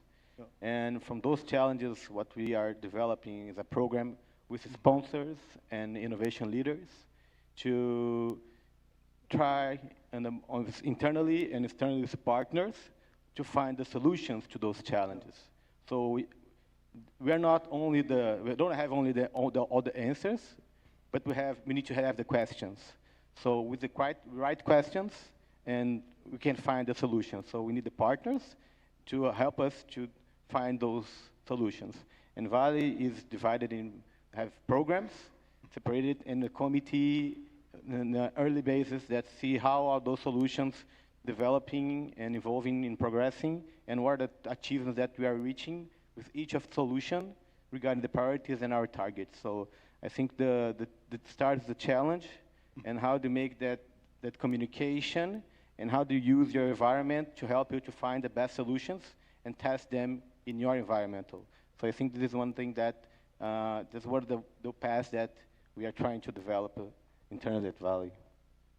Yeah, and I think you touch on a really important point, is make sure that innovation is relevant to the organization. So it's not an academic exercise. You can work a lot of exciting things, but they have to be relevant to the business and address challenges that business leaders and your peers are concerned about.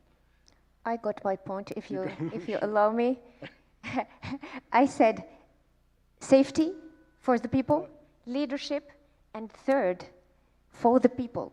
You have to tell stories.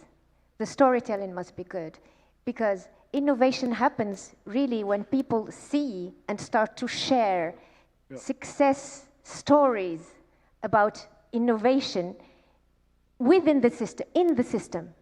Voila, and they start to believe in it. You see, it happened. Oh, it works. Fine, yes, let's do it. Something happens like that. Yeah, that's a key point. And in I've my seen opinion. it live in the organization I work with. Stories. So, Vladimir, your perspective? Yeah, I would complete that it's very important to work with education. Yeah, so the young employee of the companies, they need to be prepared to work with technology, and also to work with the innovation process. Yeah, so to I will say another example that the industry system is doing now is Senai has a innovation program that help the industry to discover which is the best way to uh, to do the programs for the employee. For example, if I would implement AI in my company, yeah, so which is the best skills, the best programs that you need to implement, yeah. So you have a prospect model, and it is possible to use this model in any kind of technology, yes. So Senai is doing this and help the companies to implement the technology and to improve the innovation process. Thank you. And yeah, that perspective about how do I skill my employees, how I identify the skills requirement, and then kind of bring, with technology, with AI, and actually elevate the skills for the organization, I think is key.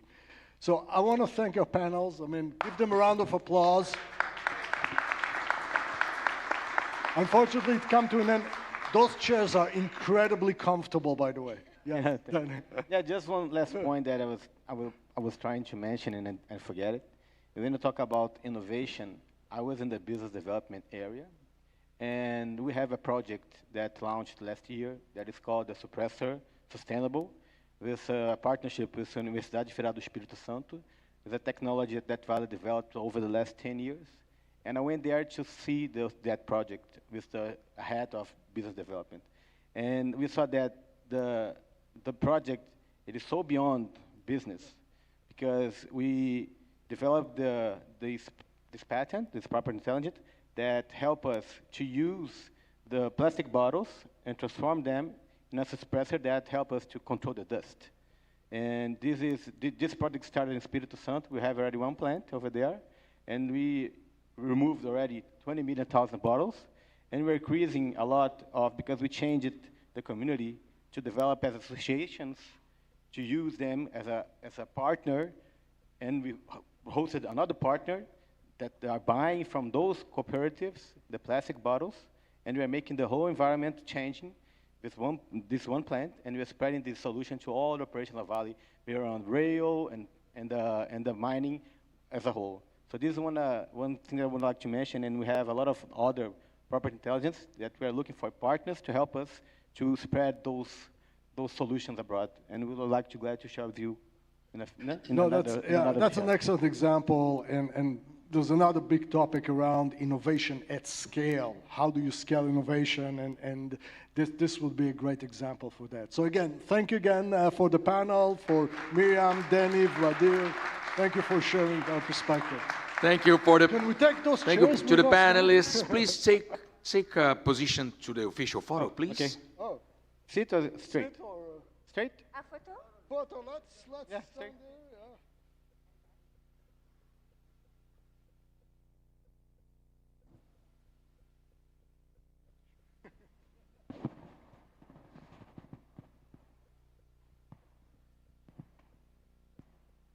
And now we thank you to all our panelists. Congratulations. Folks, we'll have a 30 minutes break now. So please enjoy some refreshments, connect one to another, and we'll be back here 2:30. Thank you.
Okay, ladies and gentlemen, we're back in business. Please take your seats.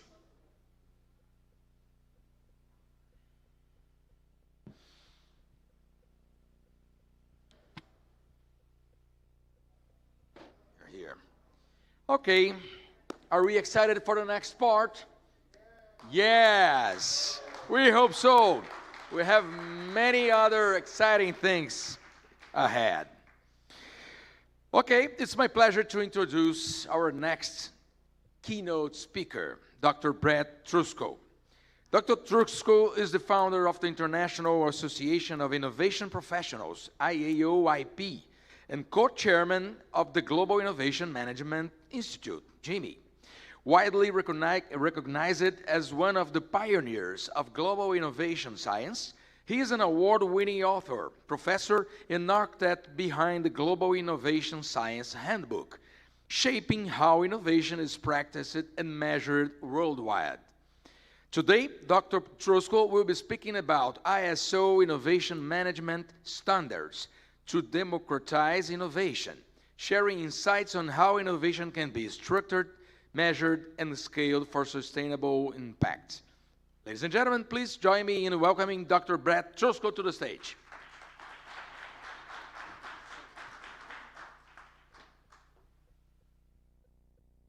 Do I have mic one? Good. I hate standing still. I never stand still. Thank you. I alluded to earlier that I'm kind of the vegetables guy, right? I used to be an accountant. I was a hospital CFO.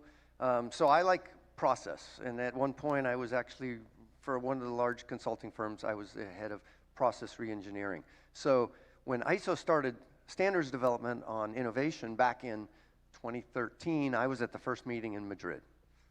And everybody always told me, you can't put rules around innovation. You can't put a fence around innovation. And I said, if we don't do that, then we're in trouble, because then anything goes and nothing works at that point. So the ISO 56000, has anybody heard of it? A couple of people. Well, you're going to hear about it today.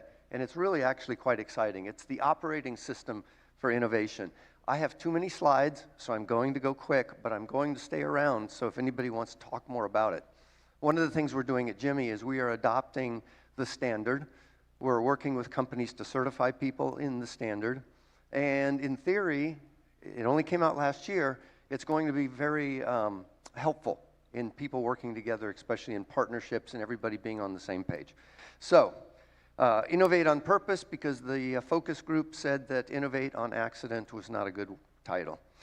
So the imperative is, of course, innovation has become a necessity. It's not a luxury anymore. We all know that we have to do it. That's why we're here. And that's what we know. We have to do it for competitiveness in the global stage. And so what this does is it gives us a language. It gives us a standard operating system. Very important. It doesn't tell you how to innovate, what tool to use. It tells you how to set up a system that works over and over again. And ISO has been doing this for a while. They've tried to create sort of some consistency between ISO 9000, 1400, all this kind of stuff. So why do we need it? The reason most innovation efforts fail is not because of a lack of ideas. It's a lack of process to move those ideas through the system, right? I think we've all experienced that. We all have great ideas. It's, but actually turning them into something is the challenge. So structured innovation means we have repeatable success. We have something to measure. And that's when we mention innovation science.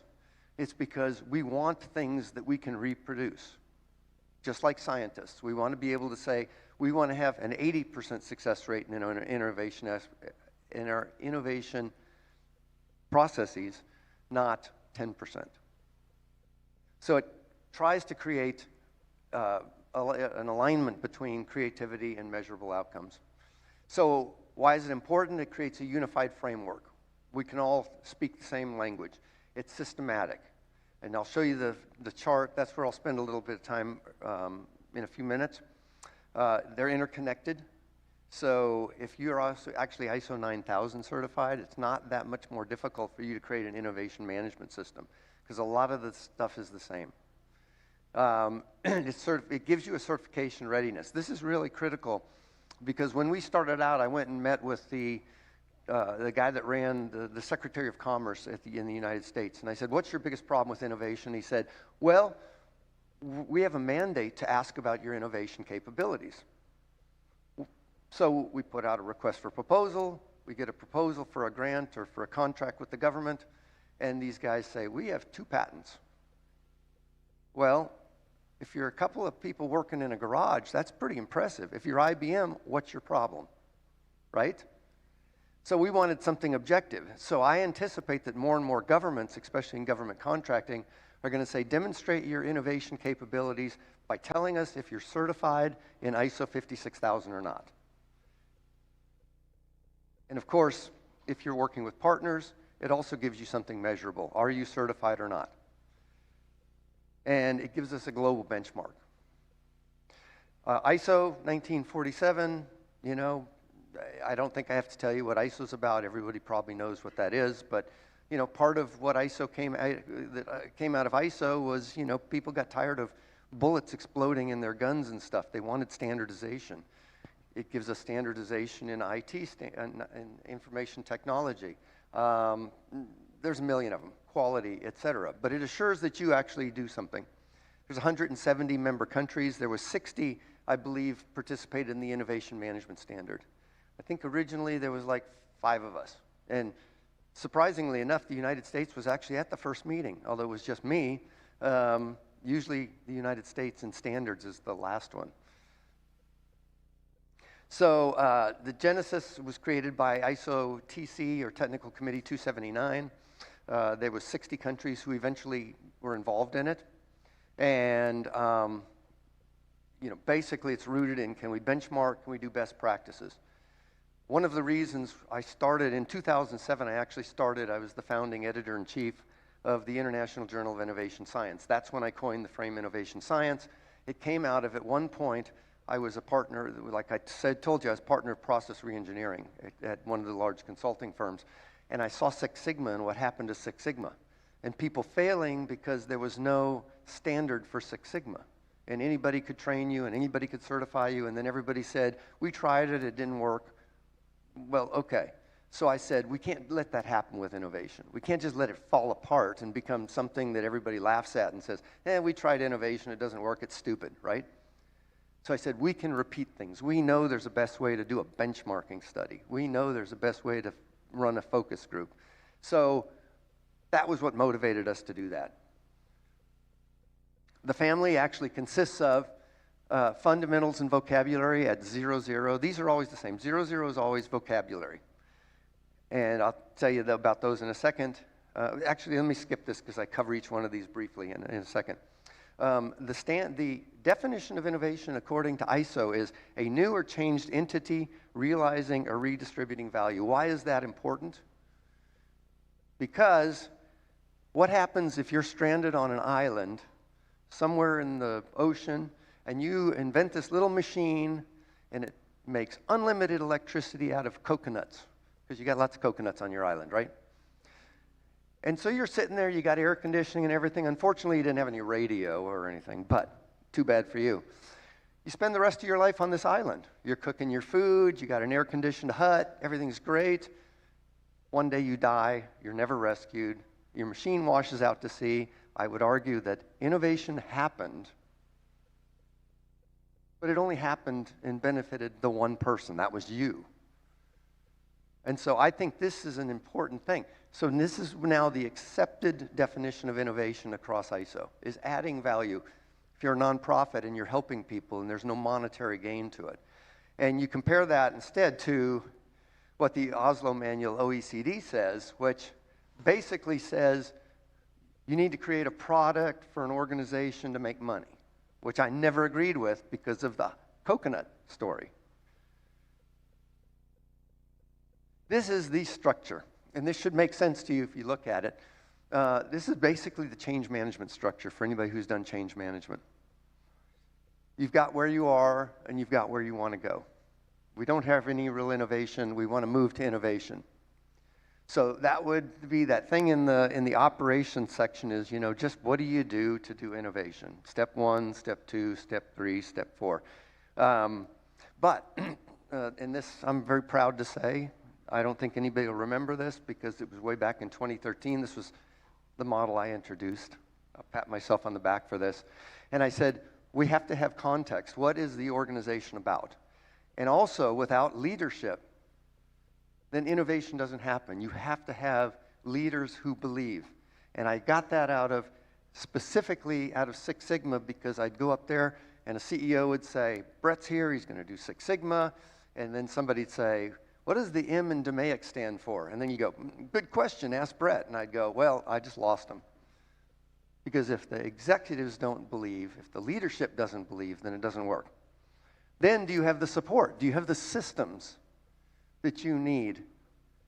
Do you have the idea management system? If you're not going to invest in those systems, in those spaces, in the training, then it ain't going to work that way either. And then, of course, I didn't put this in, but of course it makes sense to do the plan, do, check, act, so that we're constantly in an improvement cycle in innovation. So back to those numbering schemas. 0, is always vocabulary. 1 is the certifiable standard. So that would be where you'd actually get an audit in your organization when you feel like you're ready to do it. And once you're certified, like I said, now you can compare yourself to other companies. You can make plans, you can work with other companies who are certified because now you're all speaking the same language. You all have essentially the same operating system, which is better than Windows because it actually improves your productivity. This is my favorite, and the reason I say this is my favorite is because if we have partnerships, which are critical to most innovation efforts, then we have more chance of success. Well, of course, we want our partners to be on the same page as we are. So we want to work with our partners to make sure. And the standard is really great. I didn't bring it because all the standards together are about 2 pounds. And I didn't want to carry those in my backpack for the whole few days I was here.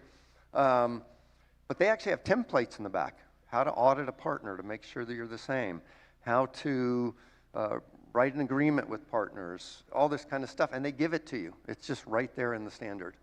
And by the way, Jimmy sells the standards. I'm not, it's just something we have to do as being a partner. But it defines your partner selection, and it enables that open innovation and co-creation. 56004 is the innovation management assessment. So it assesses the capabilities of your organization. Do what we all know is gap analysis. How do we fix it? How do we move forward? And support your benchmarking. It links with the business innovation maturity model. So it takes into account everything we're already doing in innovation, but it formalizes it so that if someone comes out and they want to certify you, they can say, yes, you do your management assessment properly, you keep checking it, you keep monitoring it, and so we know that you're always on the alert, you're always ready. 56005 is your guidance for intellectual property management. Because even if we go back to partnerships, who owns the intellectual property that's developed? So we actually have a strategic integration of intellectual property with the innovation process. So it balances protection and openness. It turns intangible assets into strategic value. So we're really paying attention to our intellectual property at this point. 06 is strategic intelligent management, which, I didn't even tell you, I worked for 3 years professionally as a futurist. And it was always really interesting looking forward, but this was in the late 90s. So important now for your organization to have that ability to turn data into information. And this is part of it, because we need that foresight. HP talked about that earlier. If you can't look forward, if you don't have a way to look forward, take that data, integrate that data into your operations, then any road's going to get you there. I used to say, hey, if we want to get to such and such a place, we need to take out a map and we need to see where we're going. If we don't know where we're going, then It's kind of a waste of time getting in the car, isn't it? So this helps us build organizational radar. What are we looking for? What do we expect to see? And it points us in that direction. So when we're working in innovation, we're working towards a goal, not just any old crazy idea out there. 56,000 then introduces idea and opportunity management. This is our pipeline. I like to tell people that when I was doing IOIP, before we merged, I was surprised at how many chief innovation officers lost their job during COVID. Partially because innovation was seen as a luxury. Partially because I would call these people and say, what happened? I'd say, did you not have anything in your pipeline? What was going on? And they said, oh yeah, we had one thing in our pipeline. It was $1 billion idea. And I go, so you're spending all this money, you got one idea? Because we all know we need a balanced portfolio of ideas, right? Some quick, easy, cheap, some that are, hit it out of the park, kind of big deals. But we have to have that balanced pipeline to keep us moving along. This helps with that. This gives you the guidance for how to keep your pipeline properly balanced and working. 56,008, how do we measure our success in innovation? So this piece of the guidance documents says, this is how you establish your KPIs, this is what they should look like, balances the creativity with accountability, because let's face it, that was what those chief innovation officers had a problem with, is they didn't have any accountability. I always tell innovation officers, I say, you should go in once a month to the CEO's office and say, here's what we did in the last month. Even if it's a little win, little wins mean things. And too many people are just focusing on that $1 billion idea, and they forget about the little things. And then 56,009 introduces communicating to your organization your successes and your wins. It builds credibility, becomes transparent. I've seen too many places where innovation function is set aside and nobody knows what the people do or what they're accomplishing. And we all know we have to have those wins, right? And we have to tell the organization what we're doing. It inspires your members of your organization when they know you're out there and you're doing great things for the company, and you're welcome to come in and help us with our ideas. Stakeholder engagement, storytelling, it helps with that. So this creates, going back to this little thing over here, it creates this ecosystem, this full ecosystem that now we can organize. We have an operating system for our innovation, and we can communicate it to other partners, other companies, to our governments, to our funders, to our customers. So step one, you want to do the innovation gap analysis. What do we have? What do we need? That's the ISO 56004. Step two, build or align the system, which obviously is the thing that's going to take you the most time. Then integrate IP and partnerships, as well as intelligence. That's the ISO 56003 through 6. Then measure and communicate the outcomes in 9. And then you're ready to say, I've taken all the steps, I'm ready to get certified. I will tell you that right now, I do not know any companies that have yet become certified. I would love Brazil to be the place that has the most certifications. I can tell you the Middle East is going to be competition, because they always want to be the best at innovation, the first, and they've got the resources to throw at it. But it's important. And I think any place that really wants to take innovation seriously, they're going to start certifying their companies, and it's going to create an ecosystem or cluster that's going to really be effective. So, innovate by design, not by accident. ISO 56000 series provides your operating system for innovation. I showed you how to begin. It's not chaos. It shouldn't be chaos. And I think that's it. I just wanted to put this up, so if you want to take one more picture of what's out there. We do have a couple of more standards in process now, and they're going to be available over the next year, but you can be certified at this point. So anything. I don't even know if we have time for questions and answers. We don't. But I'm here. Find me. I got the funny jacket on, so I'm easy to spot. Thank you for your time.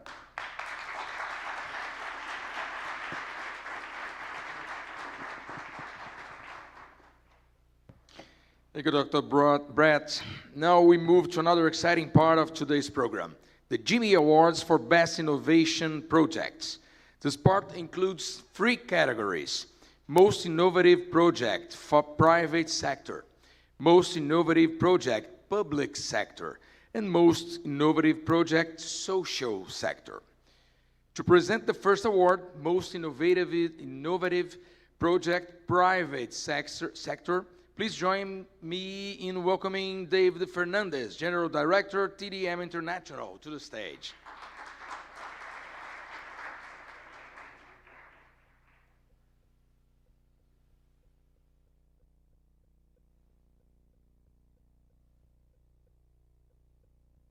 Okay, so they told me to run, so I will try to run. Okay, my name is David. I'm General Manager at TDM International and CTP partner in Mexico. So I'm very glad to be here in Rio. Today, I'm going to introduce the category of private sector, most innovative project in private sector. Let's get to know what the most innovative this is project. About. You see, I'm running.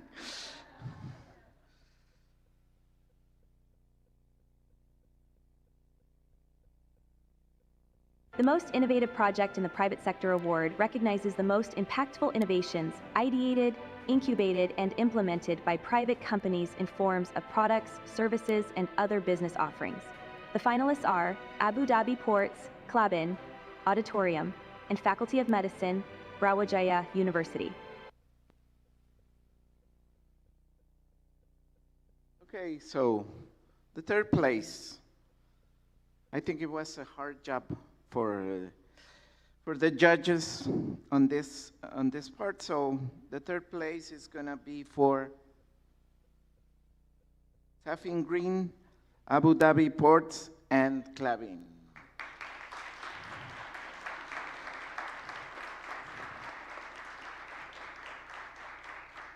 Atport is recognized for developing the Middle East first fully unmanned surface vessel designed by Safin Subsea to conduct offshore surveys without crew on board, delivering safer, scalable, and more efficient marine operations. So, who is Klabin? Klabin, right?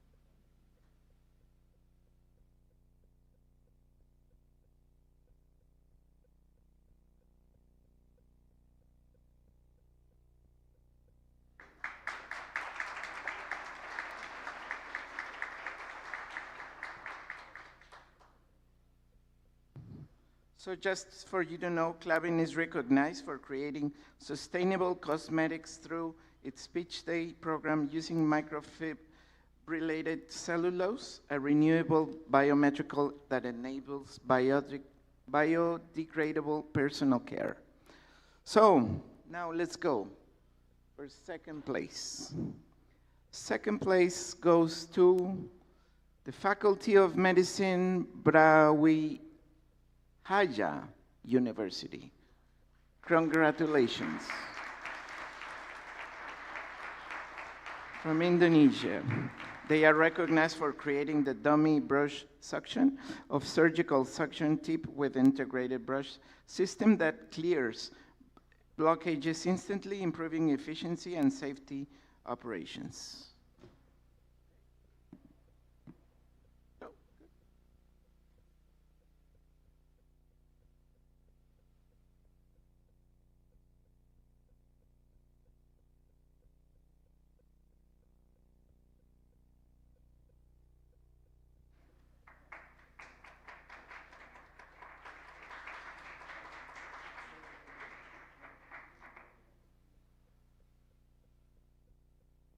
Because we had a tie for Abu Dhabi Ports in third place, we missed the photos.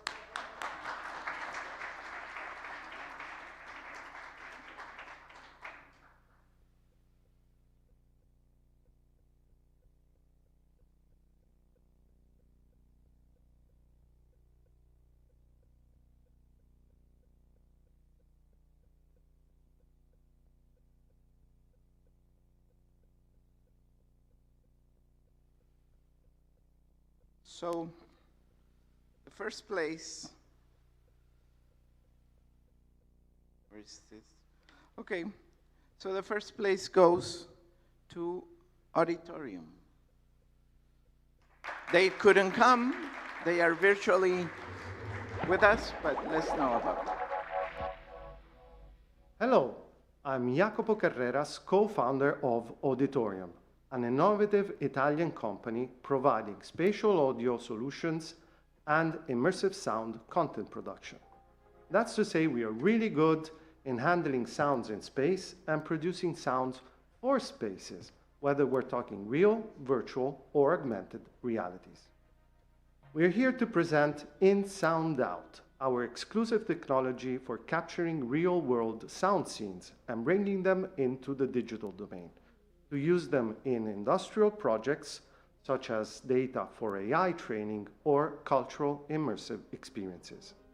At Auditorium, we bring immersive sound everywhere, anywhere, and for everyone.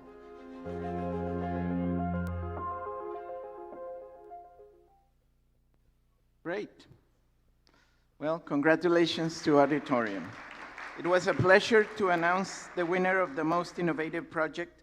And now let's move to the next award. Please join me welcoming Maya Patel Massini, consultant at IXL Center.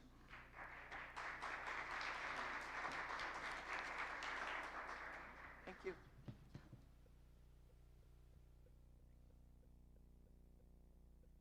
Hi, everyone. It's so exciting to be here today. We're all good. And I'm really excited to announce the award for the most innovative project in the public sector. I'm here with IXL, but I also work at the Mayor's Office in Boston for the Office of Partnerships, so this is a really exciting category for us. So first, let's watch a little video that talks about The Most Innovative Project in the Public Sector Award recognizes innovations ideated, incubated, and implemented by public sector entities that have demonstrated profound impact. The finalists are the Ministry of Digital Transformation of Ukraine, the Norwegian Police, Ministry of Energy and Infrastructure, Mohammed bin Rashid Housing Establishment, and Dubai Police. Awesome. So this is another one of those categories where the judges had a really hard time picking between multiple submissions because they're all so exciting. So for third place, we have a tie, and those people are, we have the Norwegian Police and the UAE Ministry of Energy and Infrastructure.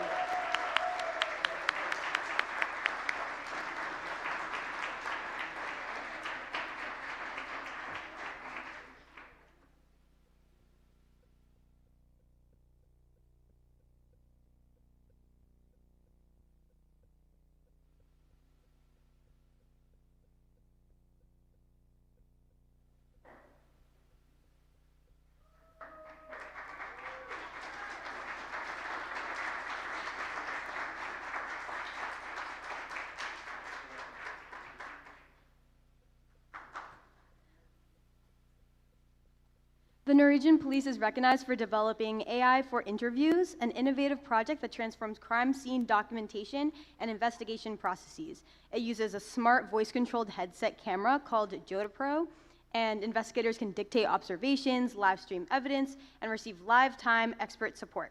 This AI-powered tool then converts the speech into structured CSI reports, improving accuracy, efficiency, and overall quality of forensic documentation.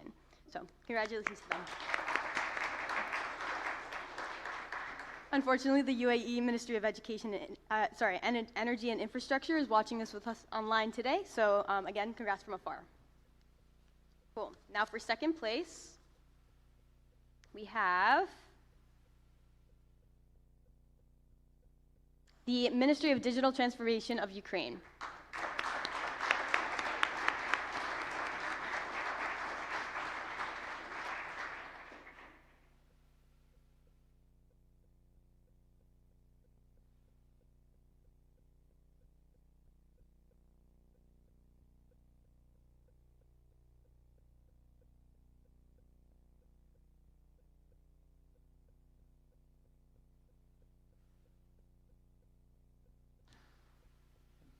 Good afternoon.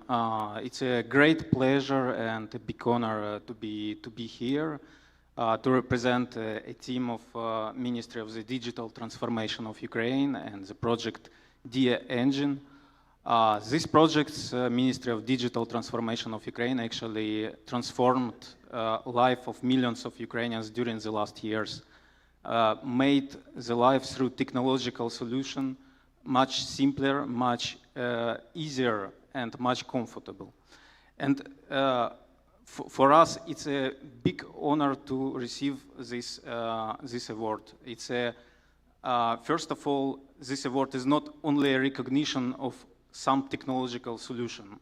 It's a symbol of faith in digital Ukraine, which has power of innovation to transform life, making it more transparent, efficient, and easier for millions of citizens in Ukraine. We are building an architecture where public services operate swiftly, securely, and human-centrically. It's a major vision of Ukraine, Ukrainian government, and it's a vision of Ukrainian people, how it's necessary to change life in Ukraine. DIA Engine is not just a platform. It's an ecosystem of trust created by Ukrainian engineers, Ukrainian designers, civil servants, partners of Ukraine, and they prove every day that a digital state is capable make life of people better, even in this challenging situation which Ukraine has now, right now. We thank Jimmy for recognizing innovation, born not only in times of comfort, but also in moments of resilience, resistance, and challenge. This award belongs to all Ukraine and all people in Ukraine who fight for a future where technology serves society, not a way around. Thank you for this recognition, support and inspiration. Agradecemos muito para este reconhecimento. Slava Ukraini, Gloria to Ukraine.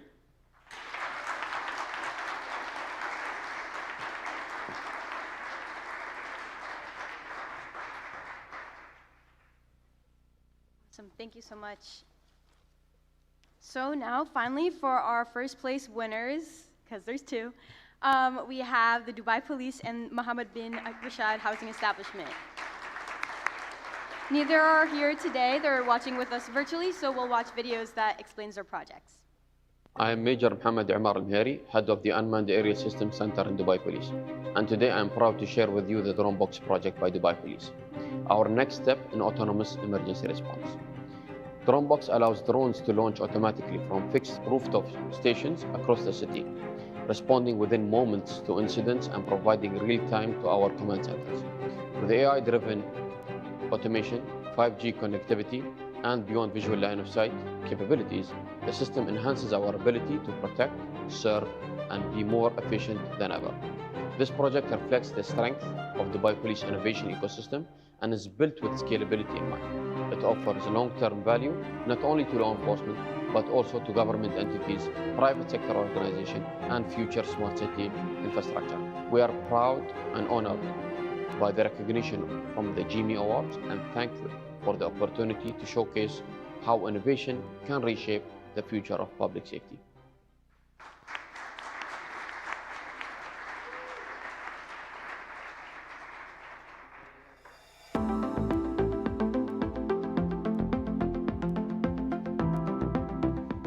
It's my pleasure to introduce to you the Smart Housing Services Platform, a first-of-its-kind end-to-end digital solution developed by Mohammed bin Rashid Housing Establishment.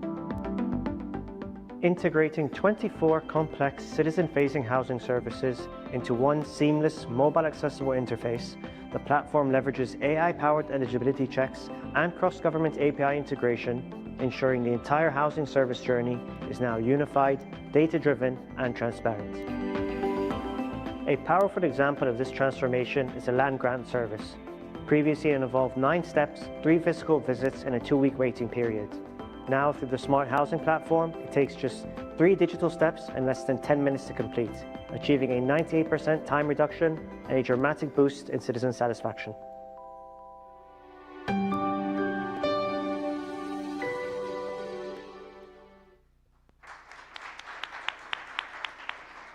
Congratulations to everyone who was nominated. And next, I will have the pleasure of introducing Milagros, who is a board member of GIMI, to present the next award.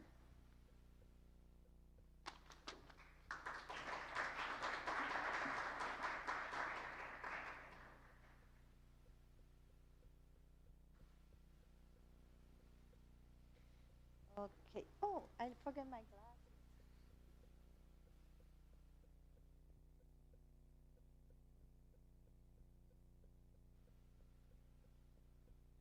I got a little nervous. It's not all the time that your daughter introduce you. Usually you introduce your kids. But anyway, so I am here. I am very happy to be here. Good afternoon to all. And I will be presenting the most innovative project in the social sector. So let's see who are the finalists. The Most Innovative Project in the Social Sector Award recognizes innovations that have significantly improved societal well-being and delivered large-scale impact. The finalists are Center for Brain Health, CJAM, and Petronas Holdings. Okay, so let's see what we have here.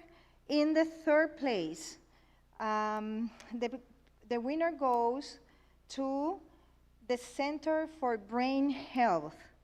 Congratulations. They are not here today. The Center for Brain Health is recognized for developing Charisma, a browser-based digital health platform that delivers social coaching through immersive, avatar-driven role play by combining real-time coaching, gaming, virtual environments, and AI-powered behavioral measurements.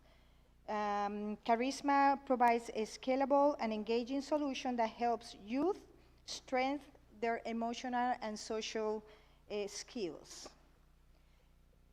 So congratulations. That sounds like a good project. So now we move to the second place. And the second place goes to Petronas Holdings. Congratulations.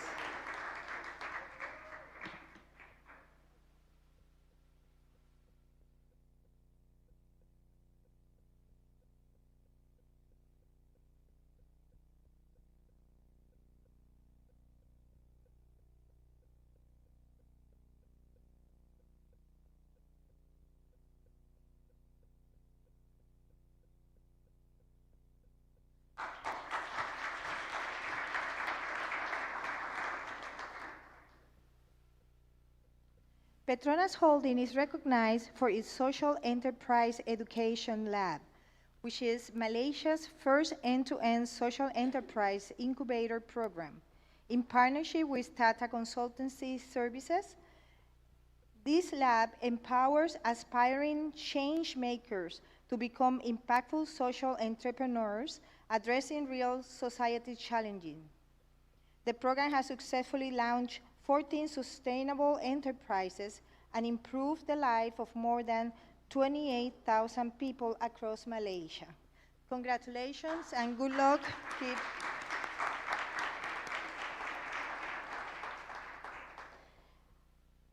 And now we are going to go for the first place.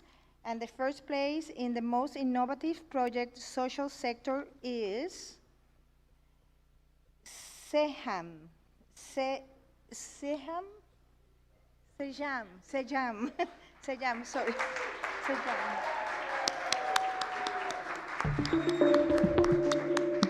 In a city of contrasts, one public hospital turned information into innovation.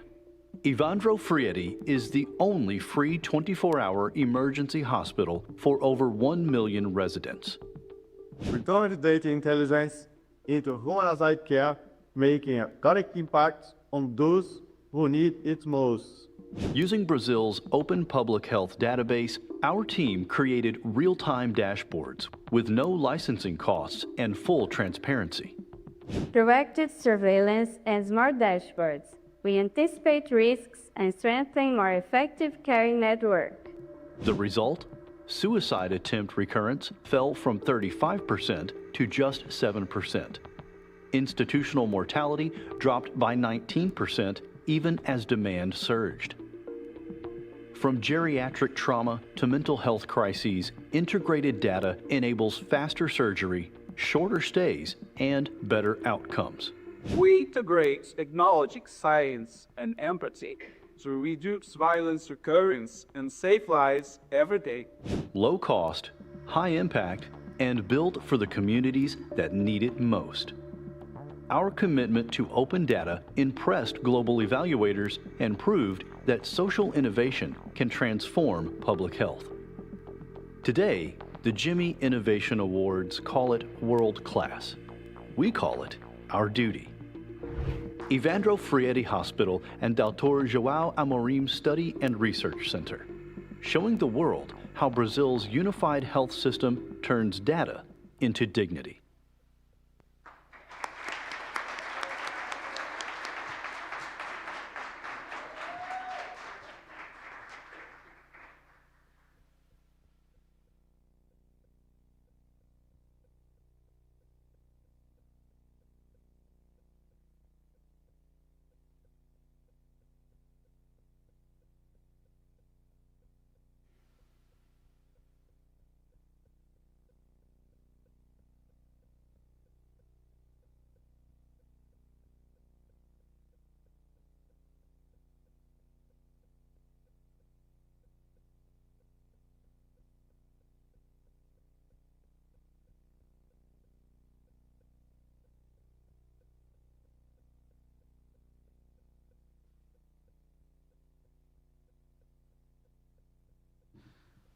We are so happy to be here and the emotion is very huge, very huge. I would like to say that it's a great honor to receive this award, and I would like to thank Jimmy for this because it's really fantastic. But I need to do some thank yous for many people. Beginning to, I would like to begin thanking the mayor, our mayor, Eduardo Paes, the Secretaria Municipal de Saúde do Rio de Janeiro, the Secretary of Health of the city, and his secretary, Daniel Sorange, represented here by his subsecretary, Daniel da Mata. He is subsecretary of our area, the hospital area. I thank them for the trust and the vision, for believing that innovation and good management must go hand in hand to build a more human and efficient public health network. They are responsible for that. My deepest appreciation goes to all the team that makes our organization. The team of the Hospital Municipal Evandro Freire, our hospital, and Ser Ilha do Governador here is the coordinator of Ser Ilha do Governador, Dr. Bruno Caldas. And the Hospital Marisca Ribeiro, a hospital that we manage, and Hospital Municipal Paulino Werneck also, and the entire Sejan team, both from Rio de Janeiro and from national institution. I also want to recognize Tiago Veloso and Mônica Morangueira that couldn't be here today with us, but they are essential for essential part of this achievement of innovation and care. It proves that it's possible to innovate without spending lots of money. We did something important for the community, for the people, for the health, and without spending lots of money, only organizing the assistance, the care. And I would like to ask Dr. Daniel to say some words for us. Thank you. I made it right on time, which in Rio is already a small victory. Please forgive my English. I promise I speak much better in Portuguese. So to make sure my words are clear and I read and clear, and I read them from my heart, even they are written on cell phone. As a Deputy Secretary of Health of Rio de Janeiro, I want to express my deepest gratitude to our Mayor, Eduardo Paz, and our Secretary of Health, Daniel Sorans, for their leadership, vision, and trust in innovation and the path to transformation. And of course, my health, thanks to the entire Evandro Freire Hospital team for this achievement.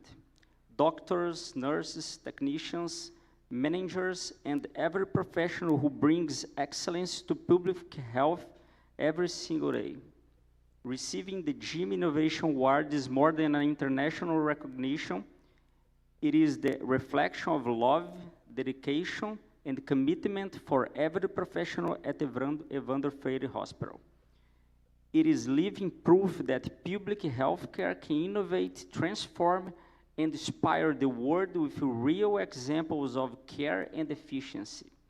May this moment strengthen our purpose to keep innovating, saving lives, and building a more human and sustainable future for public health in Rio de Janeiro. Congratulations, Evandro Freire Hospital. This award is the light of our hearts shining on the stage of innovation. Thank you.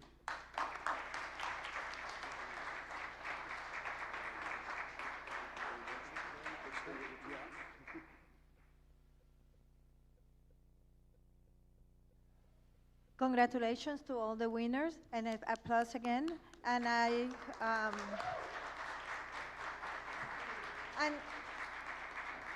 very happy to, good luck and to these social causes and social innovation continue very strong. Thank you. Congratulations to all the award winners. And before we move to the second panel, Dr. Trusco has a quick but important announcement, please. Thank you. I forgot because I get caught up in things. Louis Freire, one of the authors of one of the chapters, there's a flyer in the back, the Global Innovation Science Handbook, second edition, which will be out in the next couple of weeks. What we've done is the award-winning first edition is being retired for the second edition, which integrates all of the ISO 56000 standards into it. So if you're a professor, you're a business that wants to do it, it ties all the tools back in to the standard. So you could talk to Dr. Freire, and please grab the flyer. Thanks. Okay, thank you. Now let's move to our second panel discussion. The topic we'll explore is making innovation real in the public sector. The session brings together global leaders who are driving innovation in their region and industry. And I would like to welcome to the stage Ismael El Hamadi, Benchmarking Manager Strategy and Future Department at ICP. Flávio Monteiro de Souza, Regional at CGIM. And Kjeld Hendrik Helen Hansen, Forensic Investigator at Politiet, Norwegian Police. To lead this discussion, let's welcome to the stage Manuel Mendes, CEO and co-founder of Boston Innovation Gateway. He has worked with leading organizations across multiple countries in the Americas, Europe, Asia, the Middle East, advising leaders on internationalization, innovation, strategy, and growth. So, please take your seats, be comfortable. So, I believe we are going to the last act of this afternoon, this amazing afternoon. And I think the discussion here is very interesting because perhaps there is no such difficult environment to innovate as the government sector, right, or public sector. And we are going to start discussing about those difficulties. The first question I'd like to address to you is, what are the resistances that you faced somewhere in your innovation journey, and how you overcome those difficulties, so you were able to innovate anyhow? So, thank you. I will start by a little analogy because one of my colleagues in my project taught me how to see if a pineapple was ripe or not. And that was by pulling out one of the leaves. And AI is ripe. And the problem for us has been to make the top leaders do the same trick. They have not been taught that, so I think you should teach them as well. What often is the problem is to get resources, time, and personnel for this kind of enterprises. In our case, our project has been driven by Oslo Police District and Western Police District. So 2 police districts with some funding from the Norwegian Council of Science, while the head of the police department, the police directorate, have not been investing money into this project at all. And of course, that means that we don't get prioritized in the IT department, etc. Also with legal. So that is a problem, and it is a challenge that we must overcome. And by doing that, you need to do small steps and always try to find the little loopholes that get you inside and try to explain this is necessary. It's not something that you do as a little extra. It's totally necessary. Thank you. Hi everyone, my name is Ismail from ICP, which is ID and Citizenship Passport and Custom, and also Port Security from United Arab Emirates. I'm here as a benchmarking manager and also the finalist from the award. To answer your question is what is the hardest barrier as a government entity in an innovation sector? I would like to say the hardest barrier was to transfer authority that is driven by rules, driven by security as an identity and passport control. The hardest to transfer this authority to an authority that complies with innovation without compromising the national security. So this is the hardest thing was for us as an innovation. But a big advantage we have in our country that we are supported by our leaders as a casting, not a shadow, but a light to our path to the innovation, to making it as a vision and mission of the leader itself. So our path to innovation is not a luxury, it's a necessity to meet their vision and mission. So that will be my answer to your question. Thank you very much. So I think those 2 first answers, it connects us with 2 things. First, you have to have the let's say, the leadership engagement, right, or buy-in. And second, try to focus on quick wins.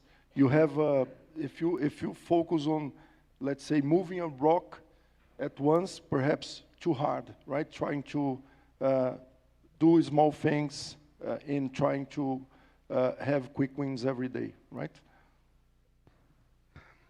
Hello. To us, we think that the main barrier is not technological. The main barrier is cultural. To evolve people in culture, in the culture of innovation. To create a sense of belonging for the people. This is the main resistance. And it's not difficult to overcome. It's relatively easy to overcome this.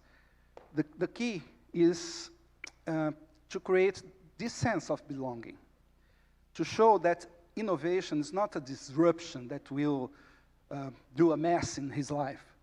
Innovation is a thing that will, it's the better way to care of people, to care people. That is our business. Our business is to care people, to care for people. The resistance drops when people feel heard And we can hear people say what they say, what the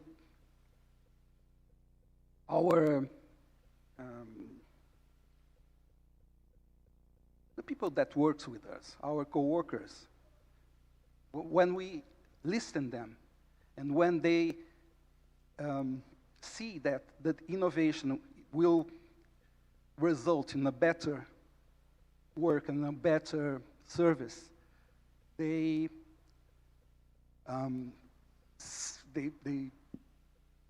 dip into the innovation. They come and they are a huge strength for us. Great. So I have three questions that I wrote here for you, and feel free if you want to jump in and answer or not according to your convenience. I'd like to cover the three questions, and then we would be open to any other comments or final thoughts. In terms of the, let's say, the strategies that you've been developing inside your organizations, how can you, let's say, gather support either from the bottom or the top of the organization, and the resources you need, because innovation doesn't happen if you don't have resources, right? So how are you trying to manage and overcome this barrier? Well, for us, I didn't mention it, but I work as a crime scene investigator, and our project has really started from the bottom, which has its advantages, but also its challenges, of course. I think one of the main issues or the main points of making this a success has been that we use already existing technology. We use, in our product, a headset. You can see it on, barely on my photo up there, which is shelfware. It's used in industry. And then we use large language models, which is also not, of course you have to make it, but it's not totally new. And also we use AI, and we do that with the help from academia, industry, and then us who are the end users. And using these kind of tools that are fairly easy to use actually, you show immediate results from a low level of. If this had been made further up in the chain, perhaps you didn't need to go that direction, but by using existing tools, you can quite fast show tangible results. And in our project, we can see that by using this technology, we can save report time by up to 70 or 80% behind the desk, which means we can be more on crime scenes, which means we can help more people. And that's why we are in the police, right? To help people. So this is, I think, one of the main reasons for our success. But funding is always a problem, of course. As I said earlier, it's been funded from the ground up as well. But we think we are slowly getting through there, yeah. Perfect.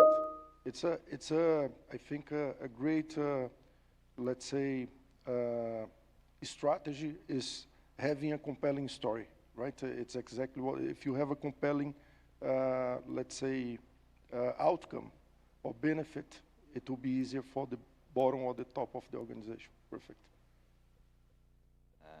As a strategy, we chosen actually to institutionalize the innovation itself, to make it a core business of our authority, not as a separate entity. So innovation is linked directly to our UAE Vision 2071 that's set by our leaders to make the innovation as a core pillar of our business, not only just a separate part or another topic that everybody is talking about, but not trying to accomplish anything of it. So by doing that, we enforcing the employees, we enforcing the customers, the partnership, to embrace the innovation itself, to develop not only our authority, but the country as a whole. So that's why you can see a lot of participants and finalists list are from United Arab Emirates, as you can see in this brochure. So this is not coming from only one authority. This is a shared vision of our leaders that helps us to become the leaders in innovations, and also to share our knowledge, and also learning from other institutions to compete in this field, and trying to make the innovation is not only a necessity, but a must in our authority. Nice. Any comments, Flavio? Yes, of course. In our case, innovation, innovation in the public sector needs creativity and pragmatism. We focused in low-cost measures, low cost and high impact. We use process redesign and integration to achieve the innovation. In our project, sensitive cases of violence, we achieved impact without extra funding, just through reorganization and training of the staff. The secret is to turn results into data, to make impact visible and measurable. That's what we did. Nice. So we have a compelling, if I can summarize or try to summarize, a compelling story.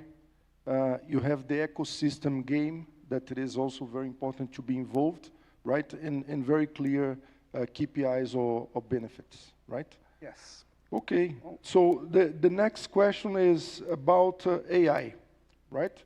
We know that AI will play a very big role in the public sector or government, right? And we would like to understand what it is your vision, how big it will be the impact, or how AI will influence what you are doing today, tomorrow. Well, depends on who you ask. Sometimes I feel like people up in the system say AI is I. But for me, it's a positive thing, really, as long as we keep human in the loop. Anyway, we cannot stand still. We cannot sit and say somebody has to come up with a final solution of how you're going to use AI. Criminals are already using it, has been for a long time.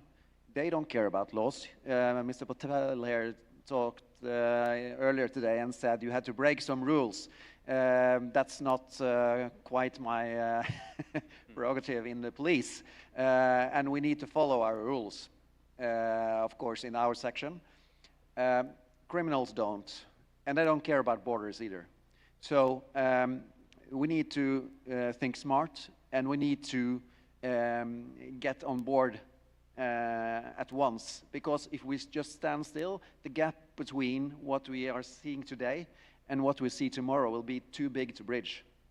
AI is not just a coincidence that will go away tomorrow at all. And I also think that, as I said, the human in the loop is very important in this part, both because we need to control what the AI does, but also to keep the connection between industry, academia, and practical practitioners. So if it's too big a gap between, say, industry and the end users, you will probably not getting a very good product. So I think that whatever section you are in, or whatever kind of workplace you're in, you need to get on the AI train. You need to learn how to use it, because it is vital for your industry, and it's vital also in law enforcement. Great. So let's wake up and try to learn as soon as possible. Yeah, indeed, embracing AI with not compromising national security is very important aspect of embracing AI, actually, as my colleague said. I believe United Arab Emirates is the one of the first countries that totally embraced AI and tried to merge it with every process in the country.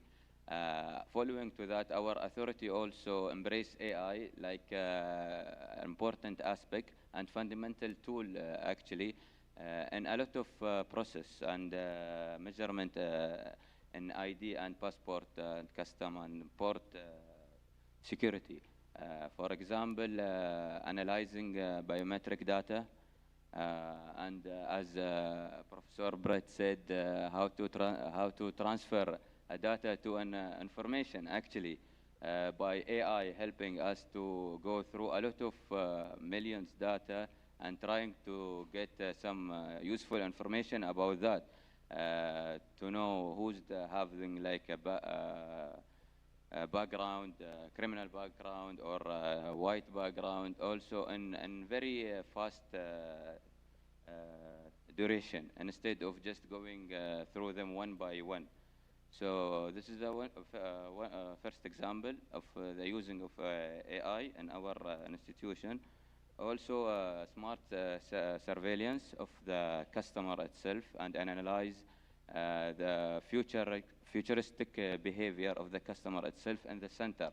So we can predict if there is any dangerous act or something by monitoring the customer in the center. Flávio? Even though nowadays sometimes AI hallucinates, I think that AI will not hallucinate tomorrow, and AI is a huge leap. It's a huge leap in our area, in our sector. But in some, its value depends on his management. The AI for our should support decision-making and information and organization, but not replace the human sensitivity. The human sensitivity is fundamental to our work, to health work.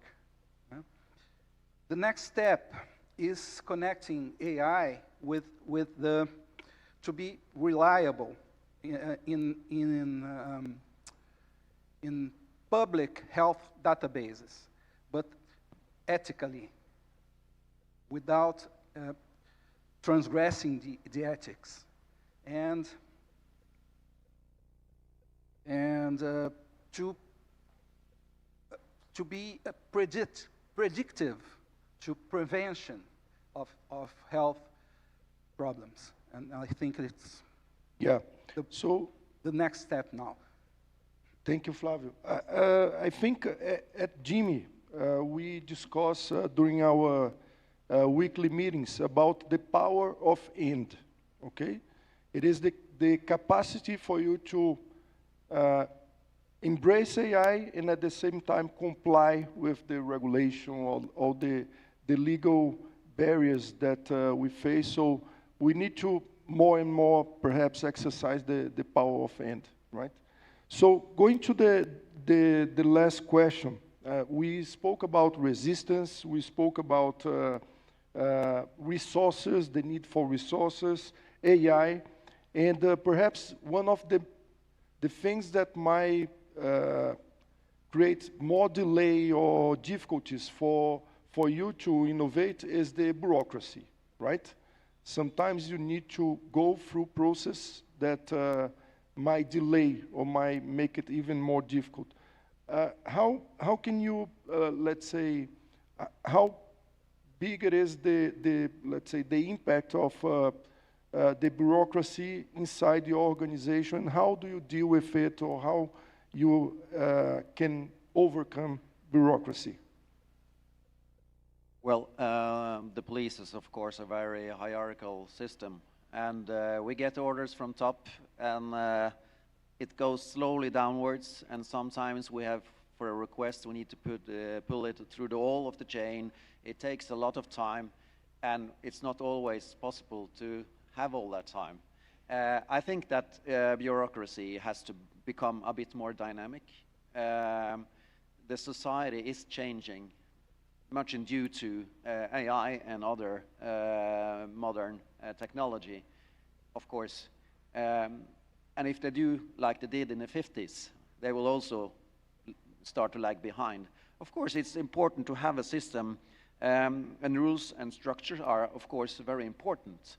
But I think you have to support innovation. And also, I think you have to support innovation wherever it comes from.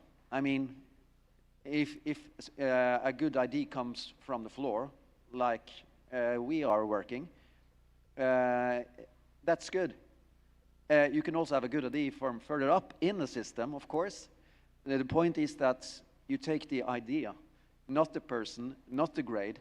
You take the idea and say, okay, is this doable? Is it important? Is it making our organization or other people better? If the answer is yes, well, do it and just go for it. That's our motto in our group.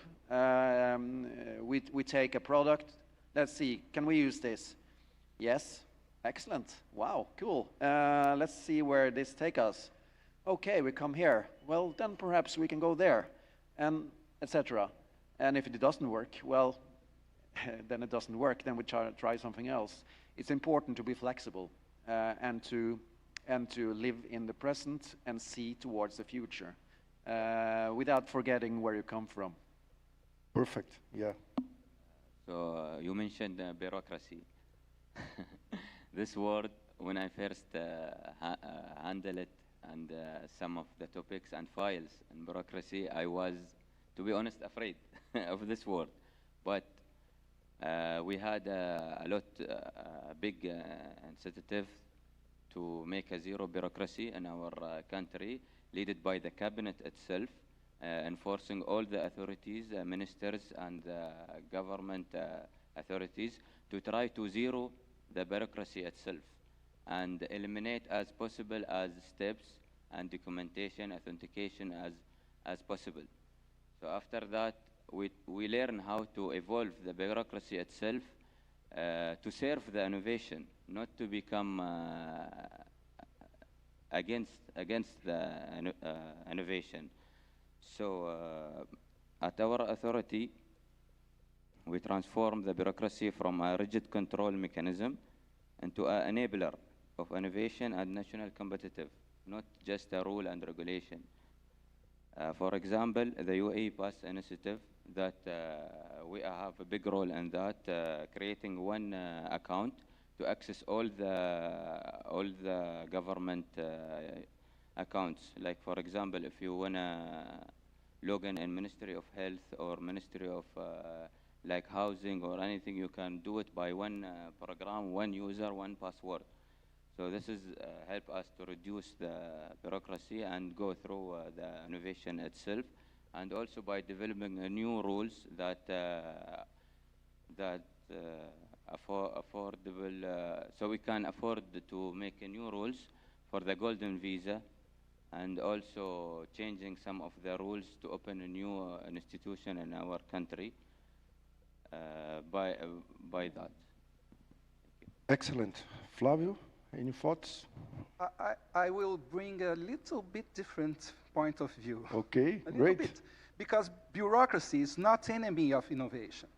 Bureaucracy is an ally of the public and the people until certain level, not paperwork. Paperwork is not good, but bureaucracy is there to protect the public system and the public person. And so they are not enemies, innovation and bureaucracy. And the innovation can make bureaucracy be less boring and less heavy by adjusting processes and automatizing some processes. And bureaucracy, it's important to the government in all. I think it's a great point. You are bringing another side of the equation, and of course, we understand that we need to protect some things that are important for the organization, for, in your case, for your patients. Yes, we need transparency. Yeah. And bureaucracy needs to be transparent too. Yeah, perfect. So I think we are getting to the end of the day, and I believe it would be also important, not in the script, but if you want to share any thoughts about the importance of this event that we are here today, and anyhow, maybe Jimmy is playing a role for you in your organization, making your, let's say, organization more excited about innovation or helping with a common language. Feel free to share with us any thoughts that you think maybe Jimmy might be helping you as an innovator or your organization. Of course. First of all, to end up this session also, I'm glad to be a part of this event. I would like to thank also Jimmy for giving us the opportunity to express ourselves and sharing our knowledge also. We met with wonderful people here. We exchanged a lot of expertise. I would like to thank Mr. Patel to give us this chance. Also, Professor Brett, which is great to know him and get some knowledge from from him in business and quality also. In the end, we might not got the first place, but we will keep trying to achieve the first place next year on the next event, inshallah. Thank you very much. Thank you.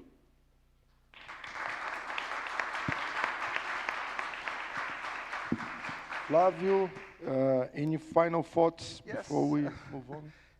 Yes, I think Jimmy is bringing,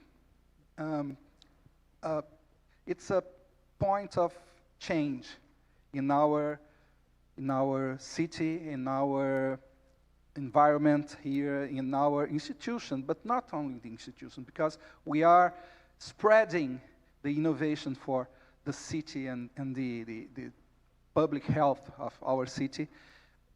And this is really, really, really very good to us to have you here. Great. Henry? So I was outside doing this interview and was asked to describe all this event in one word. And I was striving a bit for what kind of word should that be. And I think at least I fell down on connect. Because this is I think the main thing about these kind of events. You can do a lot on Teams or WebEx or whatever, but meeting people and networking like this is invaluable. Even though there are projects far away from my kind of work, you can still you still meet a lot of interesting people, fun people.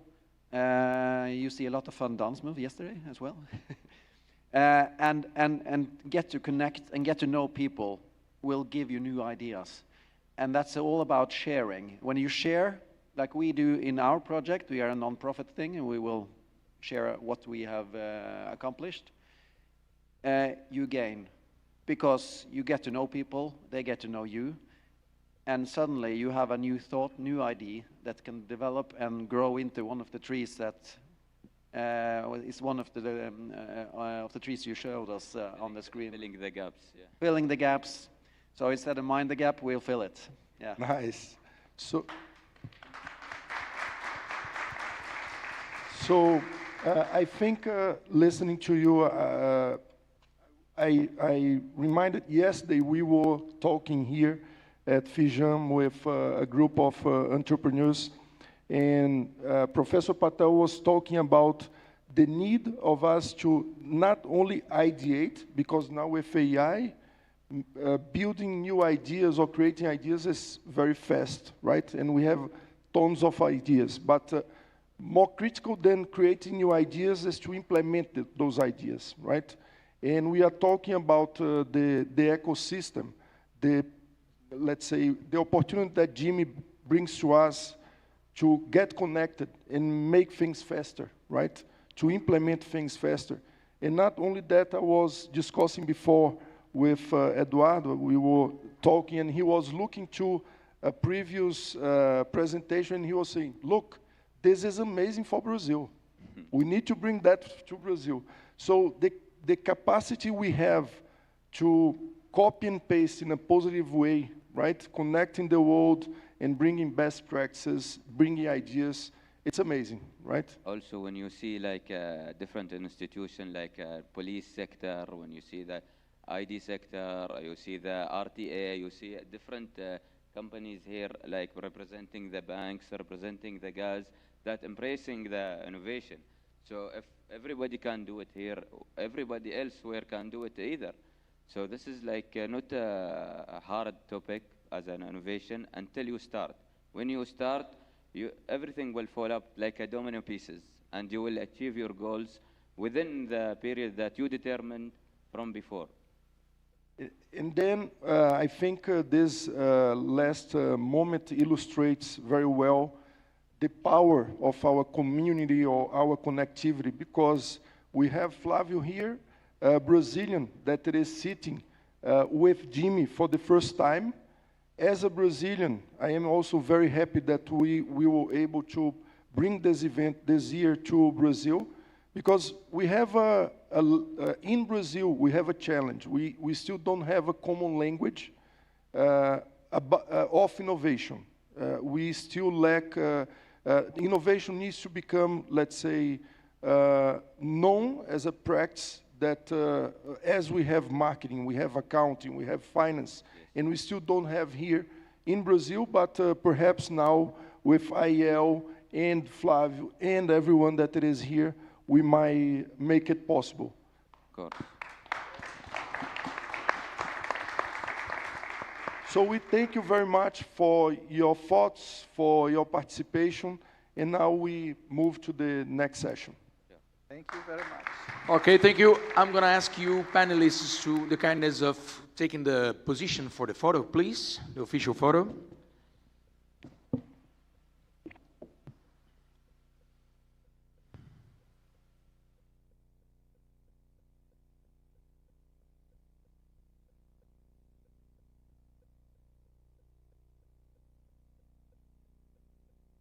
Ladies and gentlemen, one big round of applause once again to our panelists. Thank you once again to all the presenters and awardees for an inspiring day of innovation, collaboration, and why not say connection.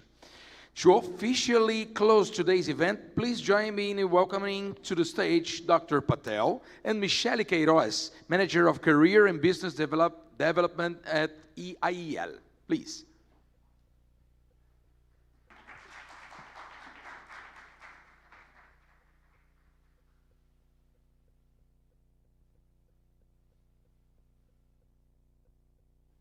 Boa tarde a todas e a todos. Bom, depois de tantas discussões interessantes sobre inovação, é com muita alegria que a gente encerra essa sessão de trabalho.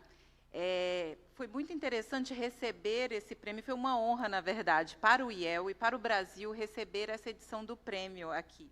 E ela marca o início de uma cooperação que a gente espera que seja muito frutífera para os nossos países e principalmente para a inovação. O memorando que foi assinado hoje, ele marca o início de uma nova era para o IEL, e eu acredito que para as empresas também, porque o IEL tem uma capilaridade muito grande, nós estamos presentes em 25 estados brasileiros, e a partir de agora nós poderemos fomentar a participação das empresas brasileiras a trazerem bons projetos para o GIM, a concorrerem nas mais variadas categorias. O IEL ele já tem 2 categorias de premiação. Hoje nós trabalhamos com reconhecimento de projetos que são desenvolvidos no âmbito do nosso programa, o Inova Talentos, e também dentro dos nossos programas de estágio. Então, o próximo passo seria pensar em como conectar essas iniciativas que já vêm sendo reconhecidas nacionalmente com essa premiação internacional. Então, gostaria de agradecer a todos pela participação, gostaria de agradecer a Firjan por nos anfitrionar hoje, e dizer que ano que vem estaremos com vocês na próxima edição do prêmio. Muito obrigada.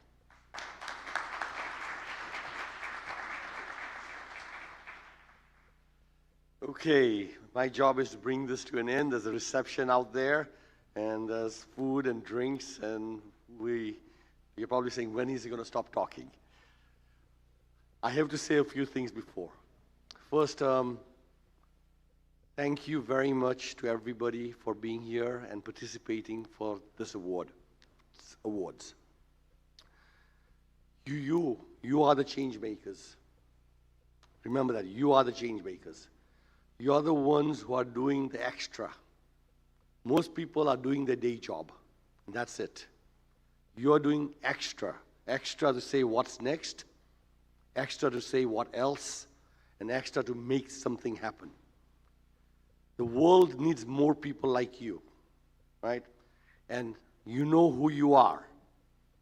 And what I want to see in the next year, a picture of you in the newspaper, in the magazine of your home countries, in the Fortune magazines or wherever, standing like this and says, we innovated and we changed the world. You know who you are. You're imagining this right now. If you imagine it, it will happen. If you imagine it, it will happen. So I am inspired by you, by all the hard work you guys did, the amazing projects, the amazing impact you're making in the police department, in the Abu Dhabi ports, in the hospitals, in the Guatemala communities of social change, in the banks of Morocco, saying, let's make Africa the next century. Let's make it the next big thing. Cape Verde. We had people from all over the world here, Indonesia. You can't stop us. You are the change makers. We cannot be stopped, but you need to keep on pushing. Today, you celebrated. Tonight, we celebrate. But guess what happens tomorrow? We are back pushing that water uphill and pushing the change everywhere. So first, I just want to say, we cannot have an event like this without you guys. It is your innovations, it's your awards, and I would like you guys to cheer each other and say thank you and great job. Cheer for you guys.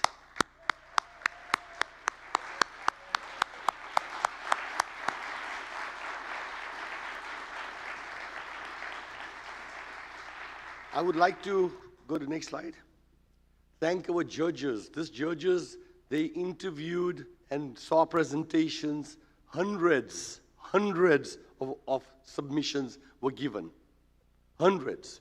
And out of those submissions, these people, Ron Jonash, Brett was there, from McKinsey, Rowan Gibson, a well-known thought leader. Can't see that far anymore. Stefan Gagstatter, Roland Berger from Germany. We had Aya Kong from she was at the United Nations. We have Meredith Anika, she's part of the ISO standards. We had Meredith, and she was driving all about social change in analog devices. And I cannot read the last name, my eyes are not good enough. Domenico, thank you. We're not able to provide the support. And IEL says, yes, of course we're in. And that is innovation. When an idea is presented, you can sit and think about it.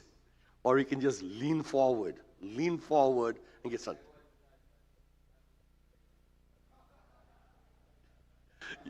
And everybody who's come to Rio, and for those who are streaming, I'm sorry, we're in Rio and you're not. It was wonderful. It's been a wonderful city, the hospitality of the Brazilians, the Cariocas, amazing hospitality. We feel the love of the people. It's the nicest people that you can ever run into. And it's really, really thankful for what happened. But IEL, thank you for leaning forward. And then, of course, Farjan. And then, of course, local insights. And BIG and IXL have provided support also to make this thing real. So thank you very much for all this. So let's talk about next year. Where are we going next year? All right, so we got a choice, and we are looking at, of course, Dubai. And you guys have seen Dubai and the UAE produce so much amazing stuff, right? Yeah.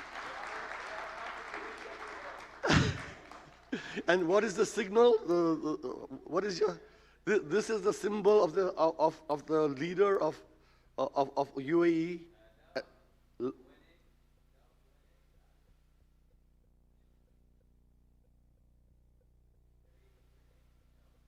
Victory, winning, love.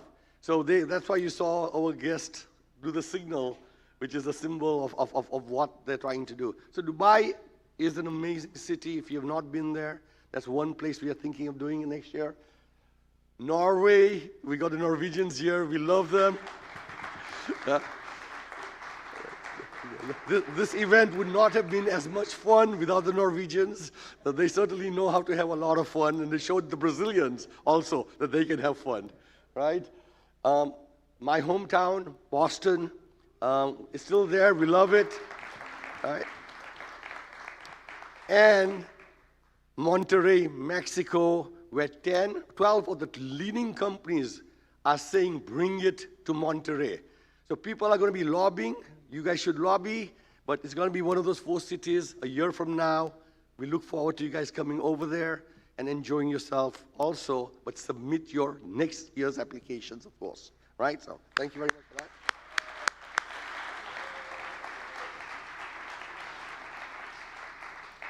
Which brings me to the end, but I would be remiss if I were not to thank a few other people.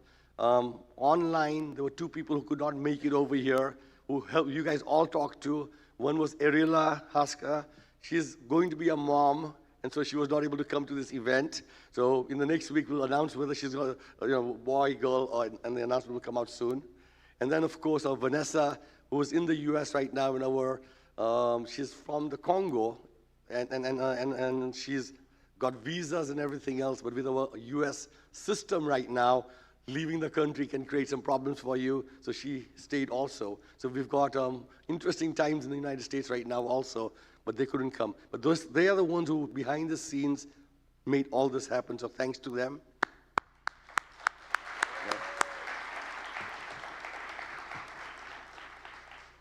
And our awardees who came up, award announcers in the front row, you'll see them. They're all interesting folks, so we'll thank them also.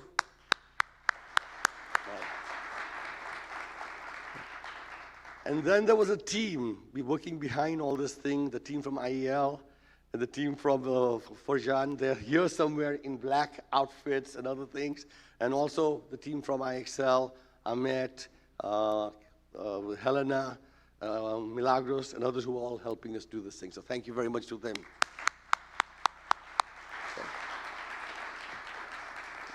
Now, the main reason for this whole celebration is to basically network, meet each other, exchange ideas, and laugh and have fun. And remember, together, there is no problem that we cannot solve. Go out there, go collaborate, go make friends, and let's see each one of you back next year. Thank you very much.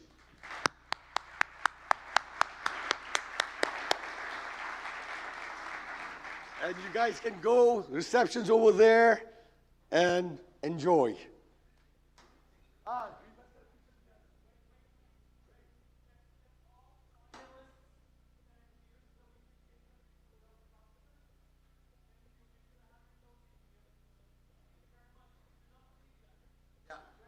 Will all participants, all the award winners, please come on up front, and all the judges and MCs who announced also stay in front, yes? And let's get a group picture together.